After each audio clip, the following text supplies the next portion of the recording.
හරි අපි මේ සෙනසුරාදාවෙත් පුරුදු විදිහට ශනිදා කරලියෙන් ඔබ උණ ගැහෙන්නේ අපි කලාවේ ගොඩක් දේවල් අතපත ගාමින් සොයමින් ඔබත් එක්ක කතා බහට යොමු කරගන්නට උත්සාහ කරනවා මේ පැය දෙකේදී. පහුගිය වතාවලදී අපි වේදිකාව ඒ වගේම පතපොත ගැන ටිකක් වැඩි අවධානයක් යොමු කරා. හැබැයි අද ආපහු අපි ඔබව අරගෙන එනවා පුළුල් තිරයට. එහෙම නැත්නම් සිනමාව පැත්තට. පහුගිය දවස්වල මම හිතන්නේ සමාජ මාධ්‍ය පරිහරණය කරන භාවිත කරන ගොඩක් දෙනෙක්ට මේ කෙටි චිත්‍රපටයක් පිළිබඳ ලොකු අවධානයක් යොමු වෙලා තිබුණා. ඒ චිත්‍රපටයේ කතා කරපු කාරණා පිළිබඳව සහ නවකයෙක් විදිහට චිත්‍රපට ක්ෂේත්‍රයට අවතීර්ණ වීම පිළිබඳව බොහෝ තැන්වල කතා වුණා. අපි ඒ නිර්මාණකරුවත් එක්ක අද කතා කරන්න බලාපොරොත්තු වෙන්නේ. සාමාන්‍යයෙන් මේ වැඩසටහනට ගොඩක් වෙලාවට ඉන්නේ ප්‍රවීණ නිර්මාණකරුවන්. ඒ අතරේදී අපි බලාපොරොත්තු වෙනවා ටිකක් වෙනස් ආකාරයක නිර්මාණ කරමින් මේ ක්ෂේත්‍රයට අවතීර්ණ වෙන ප්‍රවේශ වෙන අලුත් නිර්මාණකරුවන්ටත් යම් අවස්ථාවක් පිරිනමන්න. ඒ අනුව තමයි අපි අද කැඳවාගන්නේ විමුක්ති ෆර්නැන්ඩෝ. අයබෝන්. විමුක්තිගේ මේ පළවෙනි වැඩේ නම විශ්ව මේකේ නම අනුෂ්ක විස්පර් ඩෙකෝස්. විස්පර්ස් ඩෙකෝස්. මොකක්ද ඒක? සාමාන්‍ය තේරුම. මේකේ ඇත්තටම අපි ඔය සිංහල නමක් ට්‍රාන්ස්ලේෂන් එකක් ඇත්තටම නැහැ මේකේ. විස්පර් ඩෙකෝස් කියන එක තමයි. ඒ කියන්නේ අපි සිංහලෙන් ගත්තොත් එහෙම මුමුණන දෝංකාරය වගේ අදහසක් ගන්න පුළුවන්. ඒක තමයි කතාව. එකෝස් නේ? එකෝස්. විස්පර් එකෝස්. ඒ අර්ථයෙන්ම තමයි අපි ওই නම පාවිච්චි කරේ. එතකොට සාමාන්‍ය අර අපි එකෝ එකක් කියලා මේ ශබ්ද තරංග භාවිත කරනකොට කියන්නේ අපේ නැවත ඇහෙනවා කියන අදහසනේ. ඔය එකෝ කියන එක සම්බන්ධයෙන් මනෝවිද්‍යාත්මකව තියෙන පොඩි කතන්දරයක්. එහෙම එකක්ද? ඔව් එහෙම එකක් තමයි. අපි මේ ප්ලොට් එක හැටියට ගත්තොත් එහෙම ප්ලොට් එකේ බලපාලා තියෙන ඔය පොඩි ඩිසෝඩ් එකක් ගැන කතා කරන්නේ. ඒකත් එක්ක එන පොඩි මායාවන් එක්ක එන පොඩි එකෝ එකක් කියන්නේ අපිට ඇහැට සාමාන්‍ය පුද්ගලයෙක්ට ඇහැට හෝ කනට දැනෙන්නේ නැති දෙයක් දැනෙන පුද්ගලයෙක්ට දැනෙන දෙයක් අපි පොඩ්ඩක් ඉස්මතු කරන් තමයි ඔය එකෝස් කියන එක පාවිච්චි කරලා තියෙන්නේ. හරි. අපි චිත්‍රපටිය ගැන කතා කරමු. නමුත් ඊට කලින් මේ චිත්‍රපටිය මෙහෙම වැඩක් මේක හොඳ වැඩක් කියලා අපිට මේ සනාථ කරන අවස්ථා දෙකක් තියෙනවා. ඒ අවස්ථා දෙක ගැන කියමු. මේ අවස්ථා දෙකේ පළවෙනි අවස්ථාව ලංකාවේ මම හිතන්නේ ඔබට මේ මොකක්ද ඒ අවස්ථාව මේ අලුත් චිත්‍රපටිකරුවන් වෙනුවෙන් පැවැත්වුණු සිනමාවලක්ද මේ සම්මානයට පාත්‍රුනේ? ඔන් ස්ක්‍රීන් 25 කියලා ෆෙස්ටිවල් එකක් තිබ්බා ඕගනයිස් කරලා. ඒකේ අපි මේ සහභාගී වුණා. ඒකේ මුලින්ම මම ඇත්තට ගත්තොත් මුලින්ම අපි දැම්මේ මේක මුලින්ම එක සිලෙක්ට් වුණේ ඇජෙන්ඩා 14 කියන ෆෙස්ටිවල් එකට. අර යාපනයේ සංවිධානය වෙන නෑ ජෆ්නා ෆෙස්ටිවල් එක වෙනස්. ඒකෙස් මදන්න මේ අපේ ඕගනයිසින් ටීම් එක එකයි මං හිතන්නේ. මුලින්ම සිලෙක්ට් වුණේ ඇජෙන්ඩා 14 එකට. ඊට පස්සේ තමයි ඔය ඔන් ස්ක්‍රීන් ෆෙස්ටිවල් එකේ අපි අවෝඩ්ස් අපිට 3ක් හම්බුණා. මොනවද අංශ? අපිට බෙස්ට් එඩිටර් හම්බුණා, best cinematography and special jury award එකක් හම්බුණා බෙස්ට් ඇක්ටර්ට සහ බෙස්ට් ෂෝට් ෆිල්ම් එකට නොමිනේට් වුණා. තව මේකේ විශේෂ කාරණාවක් කියන්නේ මේක මම යුනිවර්සිටි එකේ ෆයිනල් ප්‍රොජෙක්ට් එකක් කරේ. එතකොට ඒ කාලෙදී මට ඇප්ලයි කරන්න උවමනාවක් තිබ්බා. මම ඔය කලින් පොඩි ෆෙස්ටිවල් ගැන අධ්‍යයනයක ඉද්දි ඇප්ලයි කරන්න උවමනාවක් තිබ්බා. ඔය ඇකඩමි අවෝඩ්ස් කියලා අපි දන්නවනේ සම්මාන හඳුනන ඔස්කා.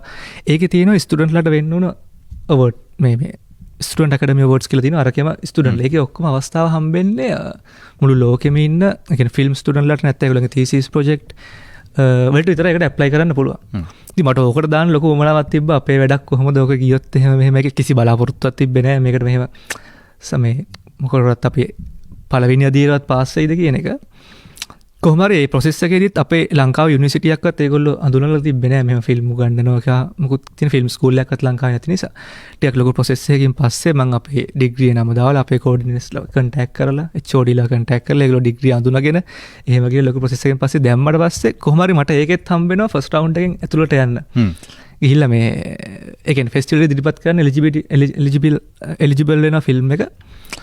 ඒක අපිට නොමිනේෂන් එකක්වත් ෆයිනල් රවුන්ඩ් එකත් ආවෙ නැතුනට මං හිතනවා පොඩි ඒක නිකන් ලංකාවේ කෙනෙක් හැටියට පොඩි මං ගත්තු පොඩි ස්ටෙප් එකක් කියලා හිතනවා. මොකද ඊට පස්සේ ආපහු ලංකාවේ යුනිවර්සිටි ප්‍රොජෙක්ට් වල ඇප්ලයි කරන හිටත් පොඩි මේ අවස්ථාවක්. මොකද දැන් ඒගොල්ලෝ අඳුරනවා මෙහෙම යුනිවර්සිටියක් සහ මේ ඩිග්‍රියක් මේකේ තියෙනවා කියන එක. ඒකත් පොඩි මයිල්ස්ටෝන් එකක් හැටියට මං ගන්නවා. මේන්ලි ওই ටික තමයි අපිට මේ ෆෙස්ටිවල් වශයෙන් මේ ෆෙස්ටිවල් වලට සම්බන්ධ වෙන්න හම්බෙච්ච ටික. මොකද මේ චිත්‍රපටයේ අනුෂ්ක මේ විනාඩි 25 14ක් වෙනවා. විනාඩි 25යි තත්පර 14ක්. තත්පර 14ක් වෙන. ඒතකොට සාමාන්‍යයෙන් අපි ගත්තොත් විනාඩි 40 තමයි මේ ෂෝට් ෆිල්ම් එක උපරිම දුර එච්චරයි. ඒ වුණාට මෙතන සාමාන්‍ය ෆෙස්ටිවල්ස් ගත්තොත් එහෙම මේ ඒ කියන්නේ ෆෙස්ටිවල් වල තියෙනවා ටයිම් ඩියුරේෂන් එක නැත්නම් විනාඩි 10 15 20. සාමාන්‍ය විනාඩි 10 15 තමයි ගොඩාක්ම ෆෙස්ටිවල්ස් තියෙන්නේ. ඊට පස්සේ විනාඩි 20 තමයි ඊට පස්සේ තියෙන්නේ. විනාඩි 30 තියෙනවා ඊටාම අඩුයි. ඒතකොට මට ඊටාම සීමිත අවස්ථාවක් තමයි ඊටාම සීමිත ෆෙස්ටිවල් ප්‍රමාණයක් තමයි තියෙන්නේ. කොහොම හරි අතට මම සතුටු වෙනවා මට ඒ වගේ සීමිත ෆෙස්ටිවල් ප්‍රමාණයකින් දාලා මට මේ අවෝඩ්ස් වගේ ගන්න හම්බෙච්ච එක ගැන පොඩ්ඩක් සතුටුයි. අර ඉන්දියාවේ මොකක් හරි මේ ෆෙස්ටිවල් එකකට ගිහිල්ලා මේ අලුත් නිර්මාණකරුවන්ගේ කැටගරි එකෙන් මොකක් හරි ඔයාට එහෙම හරි විශේෂ අවධානයක් දිනාගත්තා වගේ මම දැක්ක කොහේ හරි තියෙනවා ඒක ඇහුවේ. නෑ ඉන්දියාවේ මම ඇප්ලයි කරේ නෑ ෆෙස්ටිවල් එකකට. දැක්ක කොහේ හරි තියෙනවා මම ඒක ඇහුවේ මට හරියටම වැඩි පැහැදිලි නැති හින්දා. ඉන්දියාවේ මම හිතන්නේ ඔයා ස්ටුඩන්ට් ඇකඩමි අවෝඩ්ස් එක එහෙම වෙන්නේ නැති. හරි. අපි අද මේ විමුක්ති ෆර්නෑන්ඩෝත් එක්ක කතා කරමින් ඉන්නේ මේ ටිකක් ලංකාවේ අවධානයට පාත්‍ර වුණු විශේෂයෙන්ම මේ සම්මාන උළෙල කීපයකදීම අවධානයට පාත්‍ර වුණු තවමත් පොදු ප්‍රේක්ෂකයා වන ඔබට මට නරඹන්නට නොහැකි වුණු කෙටි චිත්‍රපටයක් විශ්පර් එකෝස්ද? විස්පර්ඩ් එකෝස්. ඒක තමයි මේ නම. මේක සිංහලයට පරිවර්තනය අර මුමුණන දෝංකාරය කියලා පරිවර්තනය කළා වුණාට සමහරවිට මම හිතන්නේ අර ඉංග්‍රීසි වචනේ අර්ථය තමයි හරියටම එන්නේ අරකින්ම තමයි එන්නේ. නිසා අපි ඒක ට්‍රාන්ස්ලේට් නොකරම හිටියේ ඒකයි මේ ඔරිජිනල් ටයිටල් එකත් ඉංග්‍රීසි ටයිටල් එකත් දෙකම විස්පර්ඩ් එකෝස් නමින්ම තමයි අපි දාලා තියෙන්නේ. ඒකට සමහරක් අය අපි විචාර ලියද්දිම ට්‍රාන්ස්ලේට් කරලා ලියනවා. ඒකට එහෙම වැරද්දක් නැහැ ඉතින් ගත්තා කියන එක. නමුත් අර සමහර අර්ථ තියෙනවානේ භාෂාවෙන් අර ඒ අපි දෙන අර්ථයම තව භාෂාවකින් ඒ අර ෆීල් එක දැනෙන්න බැහැ එකක් තියෙනවා. හරි. අපි මේ ඒක ගැන කතා කරමු. තව ටිකක් ඉස්සරහට මේ විමුක්තිව මට මුණ ගැහෙන්නේ මීට අවුරුදු මං හිතන්නේ අට්ටුම තරමේ 13කට 14කට විතර කලින් ඔහු එනවා මේ රූපවාහිනී අභ්‍යාස ආයතනයේට මේ සංස්කරණය ඉගෙන ගන්න. එතකොට මමත් යනවා විමුක්තිත් යනවා. විමුක්ති මට වැඩි අවුරුදු 10ක් විතර බාලයි. 10කට වැඩි මං හිතන්නේ බාලයි. මේ ඇවිල්ලා එතකොට ඔහු එඩිටින් ඉගෙන ගන්නවා.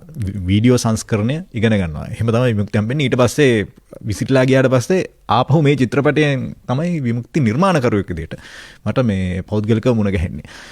මං අහන්න උත්සාහ කරේ මේ විමුක්ති පුංචි කාලේ ඉඳලම තිබ්බද නිකන් ෆිල්ම් ගැන පොඩි උණක් බලන උණක් තිබ්බද මුලින් ඊට පස්සේ හදන උණා ඊට පස්සේ අපි අර එඩිටිං වලදී මුණ ගැහෙන්නේ. ඔව් ඇත්තටම මේ ඒ අපි කතා කරමු පොඩ්ඩක් අපේ අතීතය ගැනත් මේ ඇත්තටම පොඩි කාලේ ඉඳන් මට ලොකු උමනාවක් තිබ්බා. ඇත්තටම මගේ පළවෙනි ෂෝට් ෆිල්ම් එක මම කරන්නේ මං 5-6 වසරේදී කරන්නේ. ඒක ස්පෙෂල් ඒ කියන්නේ විශේෂ කුසලතා සම්මානයකුත් මම ඒකට දිනනවා. ඒ කියන්නේ ඉස්කෝලේ ග්‍රේඩ් 5 6 වල තමයි ෆස්ට් එක කරා. ඇත්තටම ඕක මට කාලේද විමුක්ති? ඒ කියන්නේ අවුරුද්ද නම් මට හරියටම කියන්න මතක නැහැ. අඩුම ගානේ 90 ගණන් වල නෑ 2000 ගණන් වල 2005 මම 97 නේ. එතකොට 2006 වගේ කාලේ තමයි මේ මගේ ෆස්ට් ෂෝට් ෆිල්ම් එක කරන්නේ. ඒකත් මං හරි මරු කතාවක් කියන්නේ ඒ වගේ කාලෙක ෂෝට් ෆිල්ම් එකක් කරනවා කියන්නේ මිනිස්සුන්ට සාමාන්‍යයෙන් එහෙම අයිඩියා එකක් ඉන්නේ නැහැ, එහෙම අදහසක් ඉන්නේ නැහැ. කොහොමද කරේ? පොඩ්ඩක් ඒ කරපු විදිය පිළිවෙල ගැනත් පොඩ්ඩක් කියන්නකෝ. ඕකේ අනුෂ්ක, මට ඇත්තටම මේ කුතුහලය එන්නේ ඇත්තටම ඔය ඒ දවස්වල ටෙලිවිෂන් එක අපි චුට්ටිම කාලේ ටෙලිවිෂන් තිබ්බේ නැහැ ඇත්තට. ඊට පස්සේ මම එතන ග්‍රේඩ් 3 4 වගේ වෙද්දි ටෙලිවිෂන් ආවේ. ඒතර මට ඔය ඇත්තට කුතුහලය වෙන්නේ ඔය ටෙලිවිෂන් එකේ යන ඇඩ්වර්ටයිස්මන්ට් සහ ඔය ටෙලිඩ්‍රාමා කොහොමද ඔය හැදෙන්නේ කියන එක. අර ඇඩ්වර්ටයිස්මන්ට් වල එහෙම ලස්සන කලර්ස් එක්ක පොප් අප් වෙන ටෙක්ස්ට් එක්ක එහෙම තියෙනවනේ. එතකොට ඔකට පොඩ්ඩි ආසාවක් ලොකුවට හැදුණා කොහොමද ඔක හදන්නේ. ඊට පස්සේ මම හදන්න කියලා මට මැෂින් එකක් තිබ්බා ඇත්තට. ඒතර ඒ දවස්වල මට තියෙන පුළුවන් හොඳ උපරිම මැෂින් එකක් තිබ්බා. ඒ කියන්නේ Pentium 4 කියන්නේ ඒ දවස්වල තියෙන හොඳම එකක්.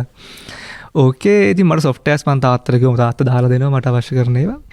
ඊට පස්සේ මම ඒ තනියම තමයි ඔය සොෆ්ට්වෙයාර්ස් වලින් ඔක හදන්න ගත්තේ. මුලින්ම Ulite, Power Director, Sony Vegas, ඊට පස්සේ තමයි පොඩ්ඩක් Premiere Advanced සොෆ්ට්වෙයාර්ස් වලට පස්සේ ආවේ. ඊට පස්සේ ඕකත් එක්ක යද්දි මොකද ඒ කාලේ වෙද්දි මම හිතන විදිහට ඔය ෂෝට් ෆිල්ම් කියන එක එච්චර ජනප්‍රිය නැහැ. ඒ කියන්නේ සාමාන්‍ය කොහොමත් ඒ වගේ වයසක කෙනෙක් කොහොමත් එහෙම පෙළඹෙන ඇත්තටම අඩුයි. ලංකාවේ ඇතුලේ පොදු ප්‍රේක්ෂක සමාජය ඇතුලේ ඒ වෙනකොට කෙටි චිත්‍රපට කියන එක ටිකක් විරලයි. අනික මේ ඒ කියන්නේ දැන් අපිට ඕන ෆෝන් එකකින් කරන්න බෑ. ඒ දවස්වල මේ පොඩි කැම් තිබ්බේ මේවත් චිප් නෙමෙයි DV කැම් එන්නේ පොඩි කැසට් එකත් එක්ක මේ යන ඒවා. කොහොම හරි ඕකත් එක්ක මේ අපි මං එහෙම ඉද්දි ඔය වීඩියෝස් හදනවා. මම එක එක ඒවා හදනවා.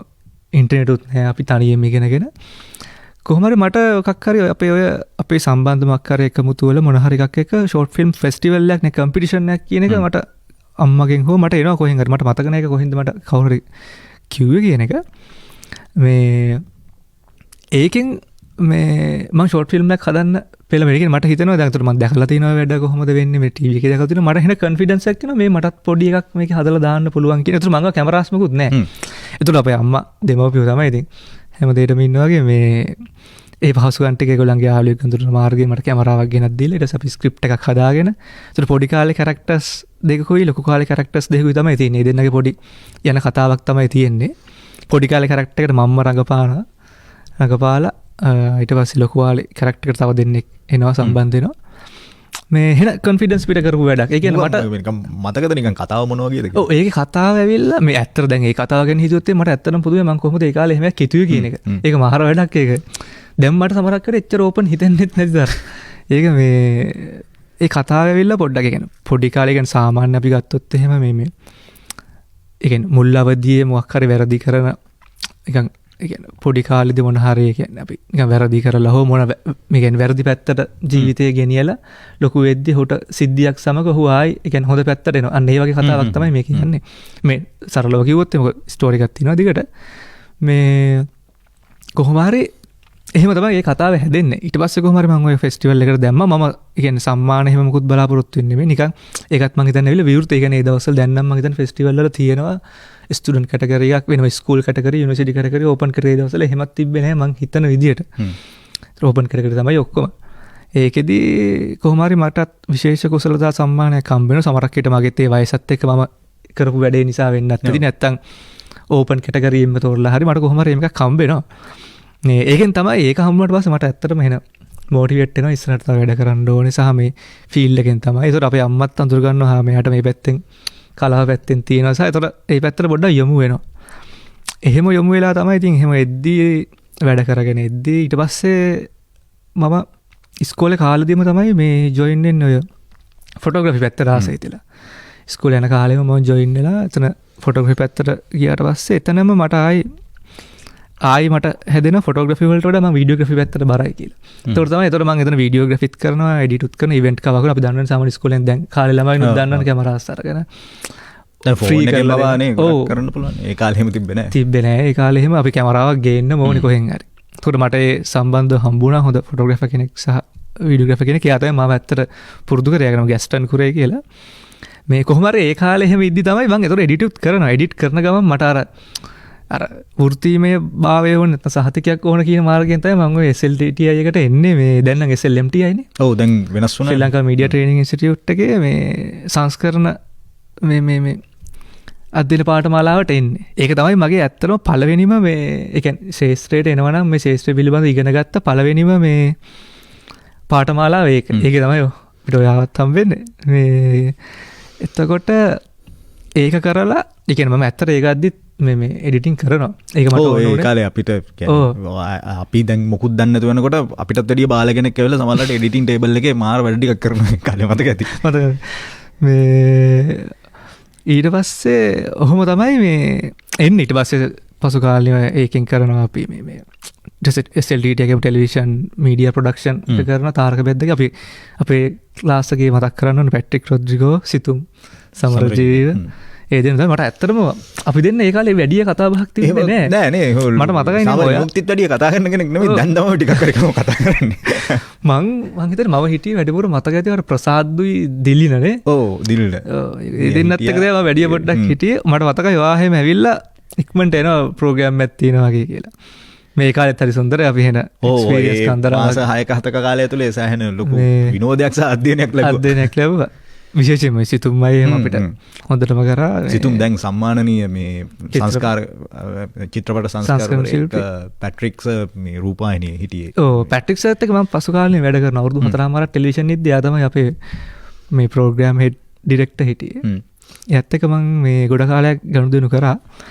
පසුව ඊට පස්සේ මම ඔය කෝස් එක ඉවරලා ටෙලිවිෂන් මීඩියා ප්‍රොඩක්ෂන් එක කරන තාරක බැද්දගේ කරන්නේ. ඊට පස්සේ ඒකෙම ආයි මේ සිනමා කරන ඩිප්ලෝමාව කරනවා. දෙවින්ද කෝංගහගේ තමයි ඒක ඩිරෙක්ටර් කෝස් ඩිරෙක්ටර් හිටියේ. මේ ඊට පස්සේ තමයි ටික කාලයක් මතන අවුරුද්දක් වගේ ෆ්‍රී ඉඳලා තමයි ඩිග්‍රිය පටන් ගන්න මම.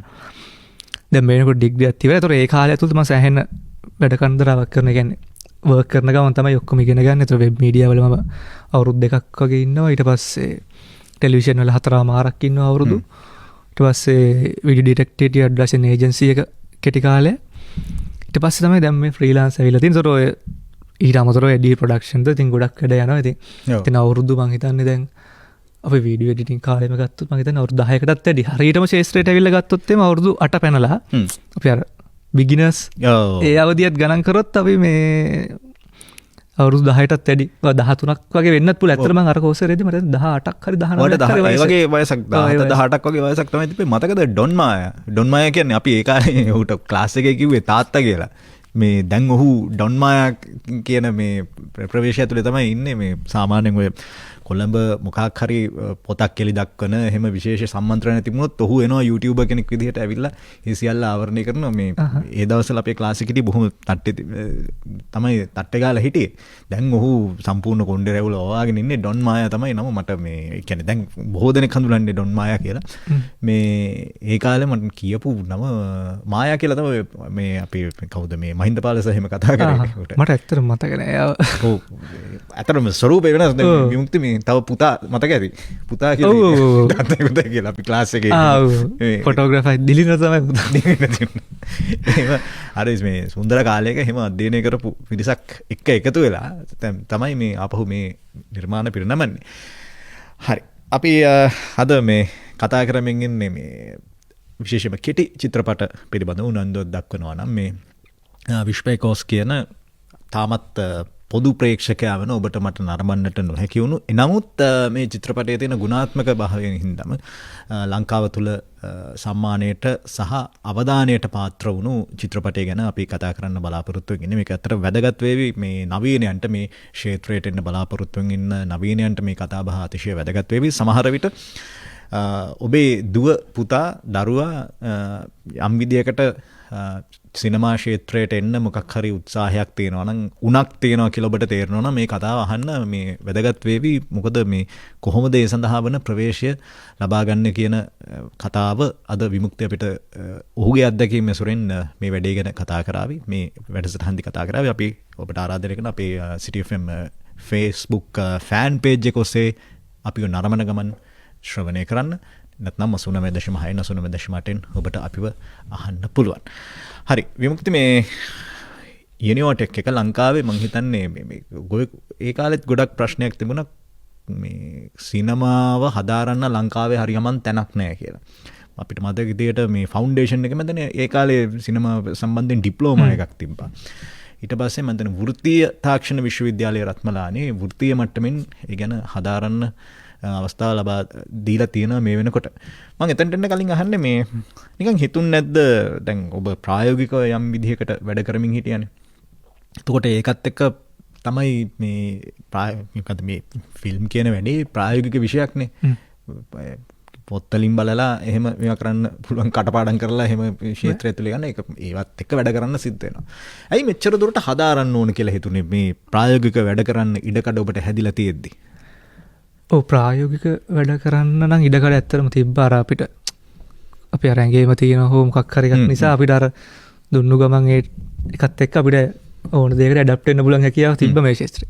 ඇත්තට මේක ඉගෙන ගන්න ඕනේ කියන තැනට ආවේ ඒ කියන්නේ අනිවාර්යයෙන්ම හැම විෂයකටම මම පිළිගන්න දෙයක් තමයි මොකක් හරි හැදෑරීමක් තියෙන. ගොඩක් වෙලාවට අපි කලාව ගත්තොත් එහෙම ඒක ගොඩක් වෙලාවට උප්පත්තියෙන් එන දෙයක් වෙන්න පුළුවන්. දැන් අපි චිත්‍ර කලාව ගත්තත් එයාට පුළුවන් මේ ඉගෙන ගන්න නැතුව චිත්‍ර කලාව කියන දේ ඇත්තටම උගන්වන්න පොඩි අමාරු සබ්ජෙක්ට් එකක් නේ. ෆිල්ම් වලට වඩා මම හිතන්නේ ඒක අමාරුයි කියලා. ඒකට එයාගේ උප්පත්තියෙන් එන හැකියාව සහ එයාගේ තියෙන ටැලන්ට් එක එයා දකින විදිය ඔය පරිකල්පන හැකියාවත් එක්ක තමයි චිත්‍ර කලාවක් තියෙන්නේ. මේකත් යම් කිසි ආකාරයක එහෙම තියෙන එකක්.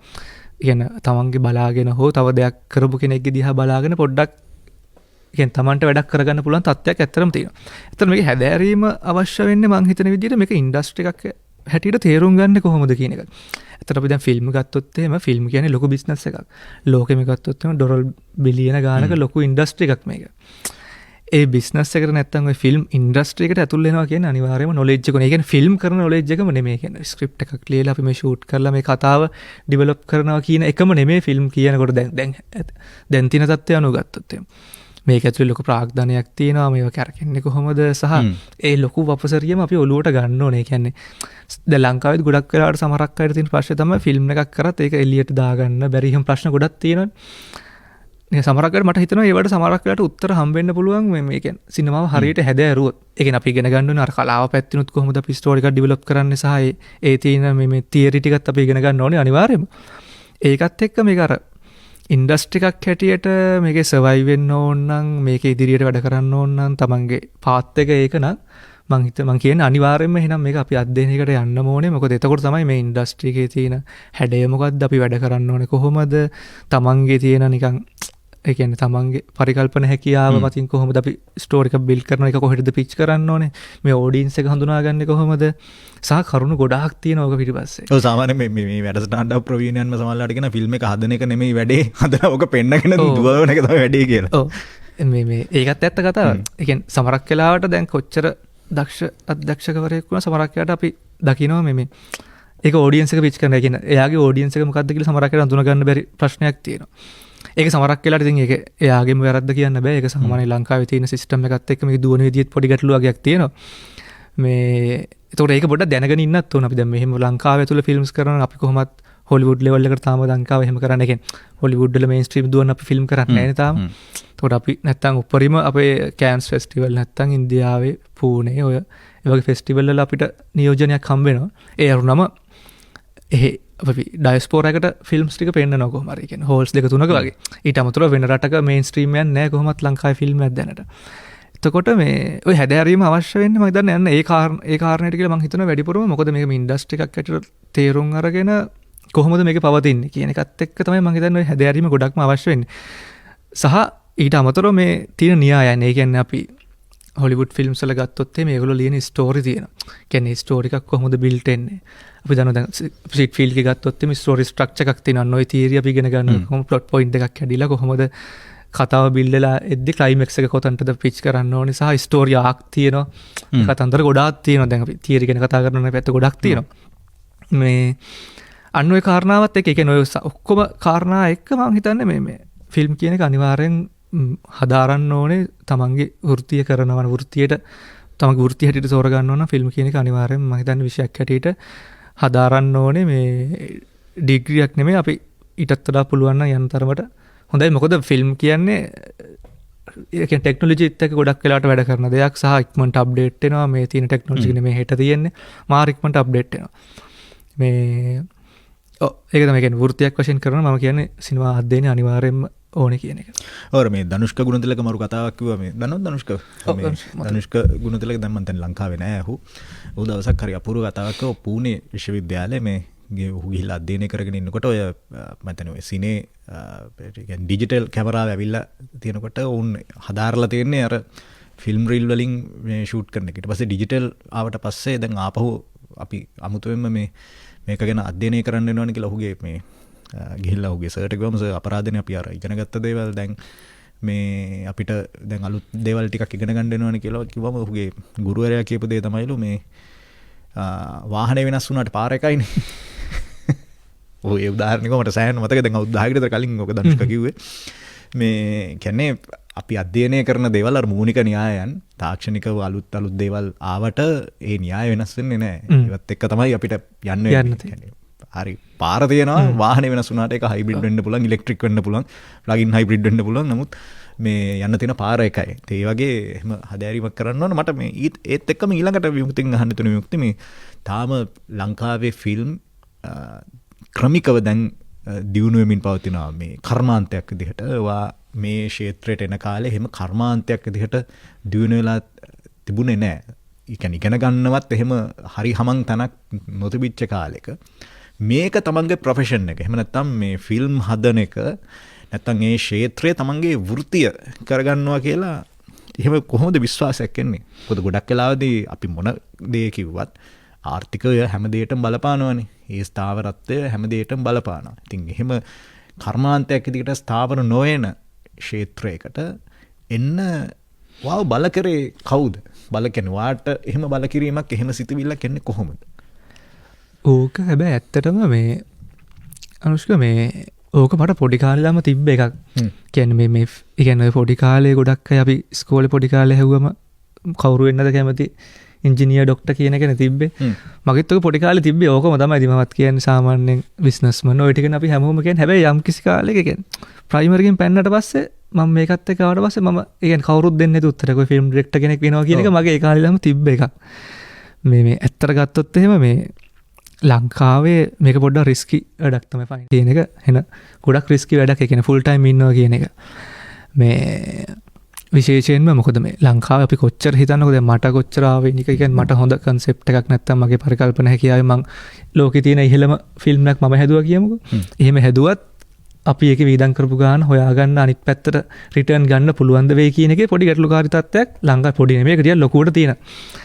එතකොට මේ ෆිල්ම්ස් වලට එන්නෙම මම තව බෑකප් ඔප්ෂන් ටිකක් තියාගෙන තමයි ඉන්නේ ෆයිනල්. ඒතර මේන්ලි මම ෆිල්ම් වලට අත තියන්නේ ඇත්තටම මේ ඔය වැඩ කරන්න තියෙන ආසාවටම තමයි මේ ෆිල්ම් කරන්න ඕනේ. මොකද මගේ පොඩි කාලේ තිබ්බ ආසාවත් එක්ක තමයි මේ කොහමද ෆීචර් ෆිල්ම් එක කරනවා කියන ආශාවත් එක්ක තමයි එන්නේ. එතකොට ලංකාවේ මම ෆීචර් ෆිල්ම් කරනවත් එක්කම මම අන්තිමට හිටියේ ඇඩ්වර්ටයිසින් ඒජන්සි එක වීඩියෝ ඩිරෙක්ටර්. එතකොට ඒ කාරණාත් යටින් යනවා. ඒ කියන්නේ ෆයිනෑන්ෂියලි සපෝට් වෙන්න අනිවාර්යයෙන් මොකක් හරි එකක් තියෙන්න ඕනේ. ඒතර මම මේ කමර්ෂල් පැත්ත මම කරගෙන තාම යන ගමන් තියෙන්නේ වෙනම.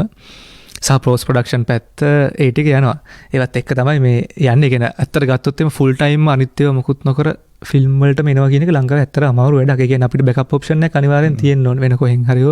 මොකක් මන්ද අපි ලංකාවේත් ගොඩක් වෙලාවට දැක්කත් ලංකාවේ දැන් තියෙන ප්‍රධාන අධ්‍යක්ෂකවරු ගත්තත් එක්කෙනෙක් දෙන්නෙක් වගේ ඇරෙන්න අනිත් අයට යම් කිසි ආකාරයක ආදායම් මාර්ගයක් වෙන කොහෙන් හරි හම්බ කර තියෙන ගමන් තමයි මේ ශේෂ්ත්‍රයට ඇවිල්ලා තියෙන්නේ. ඒකත් මම හදාගෙන තමයි ඉන්නේ චුට්ටක් මේකත් එක්ක. ඒ කියන්නේ මට ෆිල්ම් කරන්නයි අර පැත්තයි දෙකම බැලන්ස් කරගෙන යන විදියක් තමයි දැන්ට හදාගෙන තියෙන්නේ.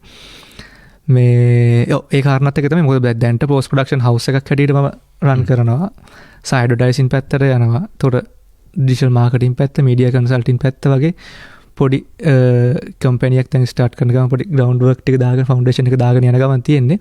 ඒකත් තියාගෙන තමයි මම මේකට මොකද මට අර මගේ කම්පැනියක් වශයෙන් ඒක කරන නිසා මට පොඩි නිදහසක් තියෙනවා. ආහාර පැත්තෙන් මට ආදායමකුත් හදාගෙන අරගත් මගේ ආශාවත් එක්ක මේ ෆිල්ම් පැත්තට දැන් ඇත්තට ගත්තොත් ෆිල්ම් එකක් සාමාන්‍යයෙන් ලංකාවේ කරලා ඒ කියන්නේ සාමාන්‍යයෙන් එක ෆිල්ම් එකක් කරොත් එහෙම සාමාන්‍ය ඒ කියන්නේ ජොබ් එකක් කරන මිනිස්සෙක්ගේ කියන අවුරුද්දක සැලරි එක කියලා කියමු. ඒ වගේ එකක් සාමාන්‍යයෙන් හොයන්න පුළුවන්. ඊට වඩා හොයන අයත් තියෙනවා. අපි දැන් ලංකාවේ ෆිල්ම්ස් වල ගත්තත් මේ එහෙම එකක් තියෙනවා. ඒතර ඒ වාසිය තියෙනවා මොනවා වුණත්.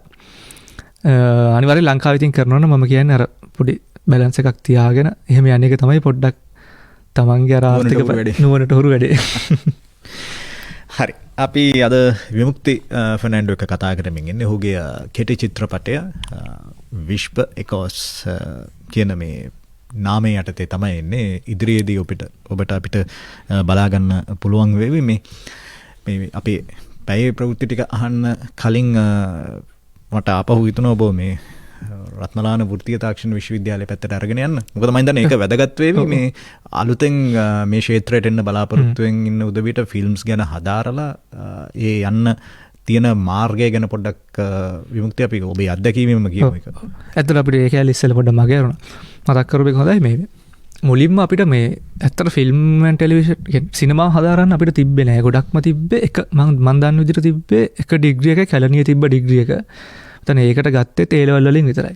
ඒතකොට ගොඩක් වෙලාවට ලංකාවේ ඔය අපි ශාස්ත්‍රයේ හිටපු අයත් එක්ක ගොඩක්ම ශාස්ත්‍රයේ ඉන්න අයට සමහරක් වෙලාවට ඒගොල්ලන්ට තිබ්බේ මේ ෆිල්ම් කරලම තිබ්බ හොරුවත් එක තමයි තිබ්බේ. ඒතකොට දැන් මේ වෘත්තීය තාක්ෂණ විශ්වවිද්‍යාලයෙන් ඒ අවස්ථාව සලසලා දීලා තිනවා ඉන්න ශාස්ත්‍රයේ ඉන්න අයට සහ ඒ ලෙවල් වලින් එන අයට සහ මේක ඉගෙන ගන්න ආසායට NVQ ලෙවල් මගෙන් උනත් ඇප්ලයි කරලා මේ ඩිග්‍රී ගන්න පුළුවන්. එතකොට මේකේ මේකට අපිට කියන්නේ වෘත්තීය තාක්ෂණ දැන්ට ගත්තොත් එහෙම ලංකාවේ මම දන්න විදිහට ෆිල්ම් ඇන්ඩ් ටෙලිවිෂන් කියන්නේ සිනමාව හදාරන ඩිග්‍රී දෙකයි තියෙන්නේ. මම දැන් තව අපි කොළඹ පෙරදිනියත් පටන් ගත්තද කියන එක මට ෂුවර් නැහැ. ඔය කැලණිය සහ අපේ යුනිවර්සිටි ඔෆ් වොකේෂනල් ටෙක්නොලොජි. ඒතර ওই දෙකේ තමයි ෆිල්ම් ඩිග්‍රී තියෙන්නේ. ඒතර යුනිවර්සිටි ඔෆ් වොකේෂනල් ටෙක්නොලොජි එක ගත්තාම ඒක හයි ස්ටෑන්ඩඩ් ඩිග්‍රී එකක් ඇත්තට. ඒ කියන්නේ ඒක සාමාන්‍යයෙන් ටිකක් අපි කියමු ඇඩ්වාන්ස් ලෙවල් එකේ ඩිග්‍රී එකක්. මම අරක දන්නේ නැහැ කොහොමද කියන එක.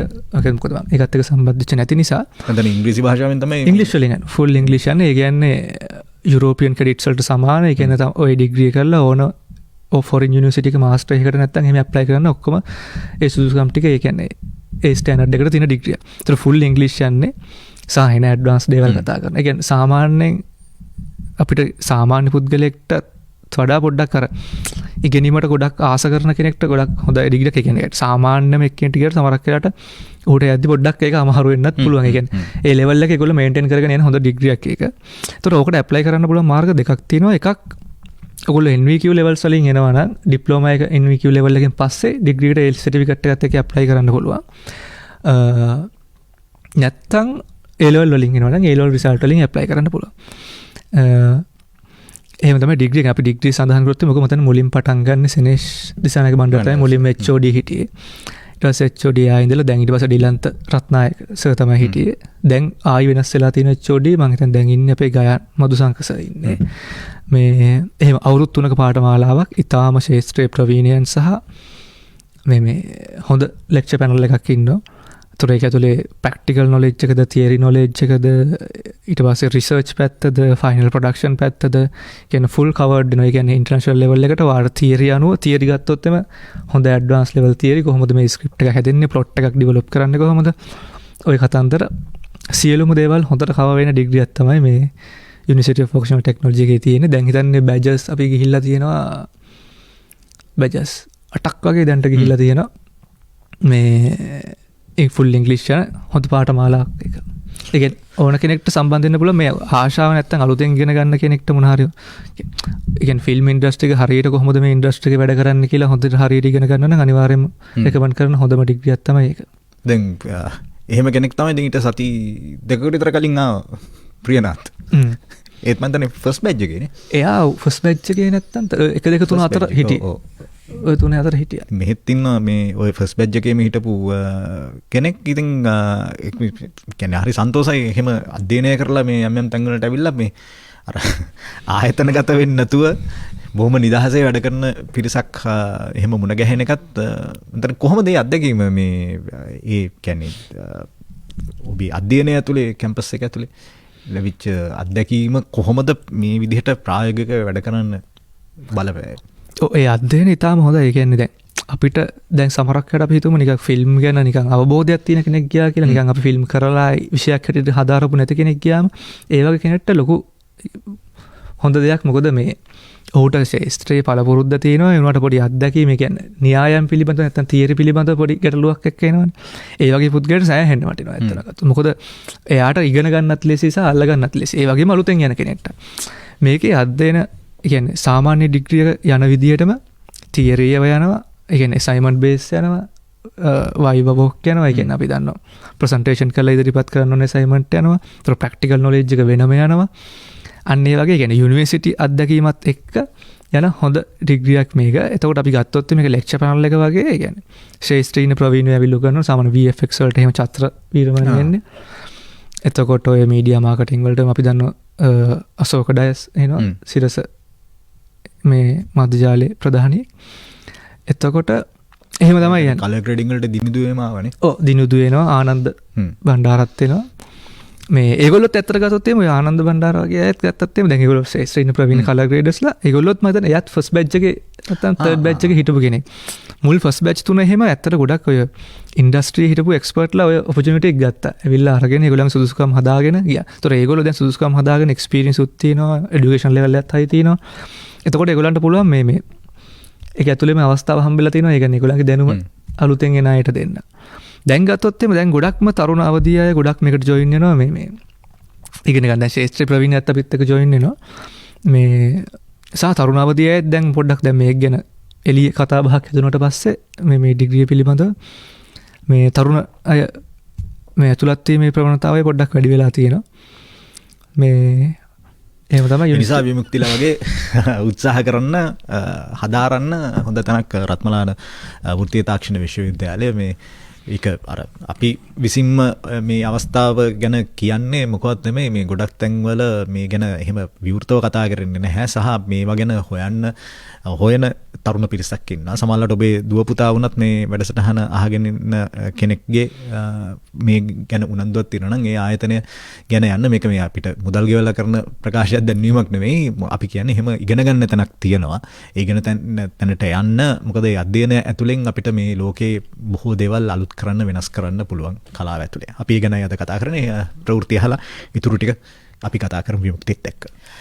හරි. එහෙනම් අපි දෙවෙනි පැයට ශනිදා කරලා ඉන්නේ විමුක්ති ෆර්නෑන්ඩෝත් එක්ක මේ කතා කරමින් ඉන්නේ. ඔහුගේ විශ්ව එකෝස් කියන කෙටි චිත්‍රපටය ලංකාව තුල වගේම ලංකාවෙන් පිටතත් අවධානයට පාත්‍ර වුණා, සම්මානයට පාත්‍ර වුණා. ඒ නිසා තමයි අපි අද මේ අපි කවුරුත් දැකපු නැති මේ කෙටි චිත්‍රපටය සම්මානයට පාත්‍ර වුණු, අවධානයට පාත්‍ර වුණු මේ කෙටි චිත්‍රපටය ගැන කතා කරන්නේ. අපි වැඩි පටන් ගන්නකොට විමුක්ති ටිකක් කතා කරා මේ චිත්‍රපටයේ මොන විදිහේ ධාරාවකද යන්නේ කියන එක ගැන. නමුත් අපි දැන් ටිකක් පුළුල්ල කතා කරමු මේක නරඹන්නට බලාපොරොත්තු ඉන්න මගෙත් ඇතුළුව අපේ අසන උදවිගෙත් ඇතුළුව අර කුතුහලය සහ සම්පූර්ණ මේක නැති කරන්නේ නැතුව කුතුහලය යම් පමණකට තියලා යම් පමණකනේ හොඳටම තියලා අපි මේ වැඩේ ගැන කතා කරමු. අර ඔයා කිව්වනේ පළවෙනි ෂෝට් ෆිල්ම් එක කරනකොට අවුරුදු 5-6 කාණි කියන අවුරුදු 10-11 වගේ නේ කරන්නේ. අර එතකොට කිව්වනේ පුංචි කාලේ ඇතිවිච්ච යමක් ගැන ලොකු වුණාට පස්සේ හිතිලා ඒක සම්බන්ධයෙන් යන කතාවක් පළවෙනියටම කරේ කියලා. ඒක එක්ස්ටෙන්ඩ් එකක්. ඒකේ දිගුවක්ද මේ එන්නේ? ඔව් දැන් මේ ඇත්තටම මේ කතා බහ ඇතුළේ මටත් නිකන් ඒක පොඩ්ඩක් ෆීල් වුණා මේ එහෙම එකක්ද මන්ද ආයිත් මම කරේ කියලා. මේ ඔව් වෙන්නත් ඒ සමරක්යට අර එක පාර ඒ කියන්නේ ආටිස්ට් සමහර බීජ තියෙනවනේ ටික දල්ලා වැඩෙනවා. ඒකෙම නිකන් දිගුවක් වගේ ඒකෙම නිකන් අලුත් වර්ෂන් එකක් වගේ කියලා හිතන්න පුළුවන් ඕන කෙනෙක්ට. හැබැයි කතා වස්තු දෙක සම්පූර්ණ වෙනස් ප්ලොට් දෙක. මේකේ ඇත්තටම මේ අනුෂ්කා අපි කතාව පැත්තට ආවොත් එහෙම මේකේ අයිඩියා එක එන්නේ මට ඔය දැන් මේක මම අනිව කරන්නේ මේ ඩිග්‍රී ෆයිනල් ප්‍රොජෙක්ට් එක හැටියට කරන්නේ තීසිස් ප්‍රොජෙක්ට් එක හැටියට මේක කරන්නේ. මේකේ මට මේ අයිඩියා එක එන්නේ ඇත්තටම අපේ ওই විෂයක් තිබ්බ ෆිල්ම් තියරි කියන්නේ සෙමෙස්ටර් 6 අන්තිම සෙමෙස්ටර් එකේ තියෙන ෆිල්ම් තියරි කියලා සබ්ජෙක්ට් එකක්. ඕකේ ඇත්තට මේ අපිට සමාන වික්‍රමාර්ජි තමයි ඒ ලෙක්චර් කරේ ඒ ලෙක්චර් සීරීස් එක කරේ. ඕකේ යා උගන්වන ඔය සයිකෝ ඇනලිසිස් කතා. සයිකෝ ඇනලිසිස් නැත්නම් සයිකොලොජි කියන කතාව ඇත්තටම හරි අමාරු සහ එන දරුණු සබ්ජෙක්ට් එකක්. ඔය බැජ් එකක් වශයෙන් අපි ඔක්කොම ලෝ එක්සෑම් ලියද්දි බලන සබ්ජෙක්ට් එකක් ඕක. ඒතකොට ඕකේදී කතා කරන ඔය ලැකාන්ගේ සිග්මන්ඩ් ෆ්‍රොයිඩ්ලාගේ ඉඩිපස් කම්ප්ලෙක්ස් කියන එක ඔය තියරි කතා කරනවා. ඔය තියරි කතා කරන එකත් එක්ක තමයි ඔය සයිකෝ ඇනලිසිස් වල කැරක්ටර් එක ඩෙවලොප් වෙන්නේ කොහොමද, කැරක්ටර් එකේ සයිකොලොජි එක බලපාන්නේ කොහොමද. ඔන්න ඔය ඩේවිඩ් ලින්ච්ලාගේ ෆිල්ම් ගැන කතා කරන්නේ. ඔව් ඩේවිඩ් ලින්ච්ගේ ෆිල්ම්ස් ගැන මේ කොහොමද මනෝභාවය වැඩ කරන්නේ ඔන්න ඔය දේවල් ටික ඔක කතා වෙනවා. ඒතර ඔකට පොඩි ඉන්ට්‍රස්ට් එකක් මට තිබ්බා. මොකද එයා කියන දේවල් එක්ක පොඩි මේ අපි හැමෝටම ඉන්ට්‍රස්ට් ඔය සබ්ජෙක්ට් එක කොච්චර අමාරු වුණත් එන ඉන්ට්‍රස්ට් ඒ කැරක්ටර් ඩෙවලොප්මන්ට් පැත්ත සහ ඔය සයිකොලොජිකල් පැත්ත. ඕකත් එක්ක ඔය මගේ ළඟ මිතුරියක් හිටියා. ඒතර එයා සයිකොලොජිම හදාරන කෙනෙක්. ඒතර මම ඔය මට ඔය ඩිග්‍රී කතා කරන දේවල් එක සමහරක් වෙලාවට යත් එක මම ඔය අහලා බලනවා කොහොමද යන්නේ කියලා. එතකොට තමයි ඔය අපි දෙන්නගේ සංවාදයත් එක්ක තමයි මේ දිල්හාරා මෙනිර පිටිය කියලා. එයා තමයි මේකේ ස්ටෝරි එක ඇත්තට. ඊට පස්සේ ස්ක්‍රීන් ප්ලේ එකට අපි ගේනවා එනම මම. මේ ඒතර එයාත් එක්ක යන සංවාදයත් එක්ක තමයි මේ එයා කියන එක්ස්පීරියන්ස් සහ ඒතර එයාට හම්බ වෙනවා දැන් මේකේ මම මේන්ලි කතාව පොඩ්ඩ ප්ලොට් එක කියන මේක මේ ස්කිසොෆ්‍රීනියා කියන මෙන්ටල් ඩිසෝඩර් එකත් එක්ක තමයි මේ කතාව යන්නේ. එතකොට මේ මම කතා කරපු මගේ යහළුවත් එක්ක මේ ඒතර එයා ඒ රෝගීන් ඔබ්සර්ව් කරලා රිපෝට් ලියන සහ ඒ සයිකොලොජිකල් අධ්‍යයනයත් එක්ක තමයි එයා හිටියේ. එතකොට මේ අපි දෙන්න ඔය කතා කරන දේවල් එක්ක යම් පොදු තැනක් තියෙනවා අනිවාර්යෙන් අපි දෙන්න සෙට් වෙන ඔය කතා. එයාගේ දේවලු මගේ දේවලු මම ෂෙයා කරද්දී එයා කියන එක මෙහෙමයි කියන එක ලොකු කතා බහකට ඔක ගියා. ඊට පස්සේ මට ඔය අයිඩියා එක එන්නේ මේක පිළිබඳව කතාවක් කරොත් හොඳයි කියන එක. මොකද මම අපි ගත්තොත් එම මොකද ඔය වගේ ෆිල්ම්ස් ගොඩක් හැදිලා තියෙනවා. හොලිවුඩ් වල ගත්තත් හැදිලා තියෙනවා. අපි සමහරක් වෙලාවට අර ඒව තේරුම් අරන් නැහැ මේ කතාව මෙන්න මෙහෙමයි කියලා. අපි උදාහරණයක් වශයෙන් ගත්තොත් එහෙම ඔය හොලිවුඩ් ෆිල්ම් එකක් තිබ්බ බියුටිෆුල් මයින්ඩ් කියලා ඔය මැතමැටිෂියන් කෙනෙක්. මතක දන්නවනේ මතක ඇති මේ ඒකත් එයාගේ ඇත්ත කතාවක් ඒක. මතන්නේ රොන් හෝවර්ඩ් අධ්‍යක්ෂණය කරන්නේ මේ එයා ජීනියස් කෙනෙක්. මැතමැටිෂියන් ජීනියස් කෙනෙක් නොබෙල් සාමතාවකට පවා මම හිතන්නේ නිර්දේශ වෙච්ච කෙනෙක්. එයාටත් තිබ්බ ස්කිසොෆ්‍රීනියා කියන රෝගය.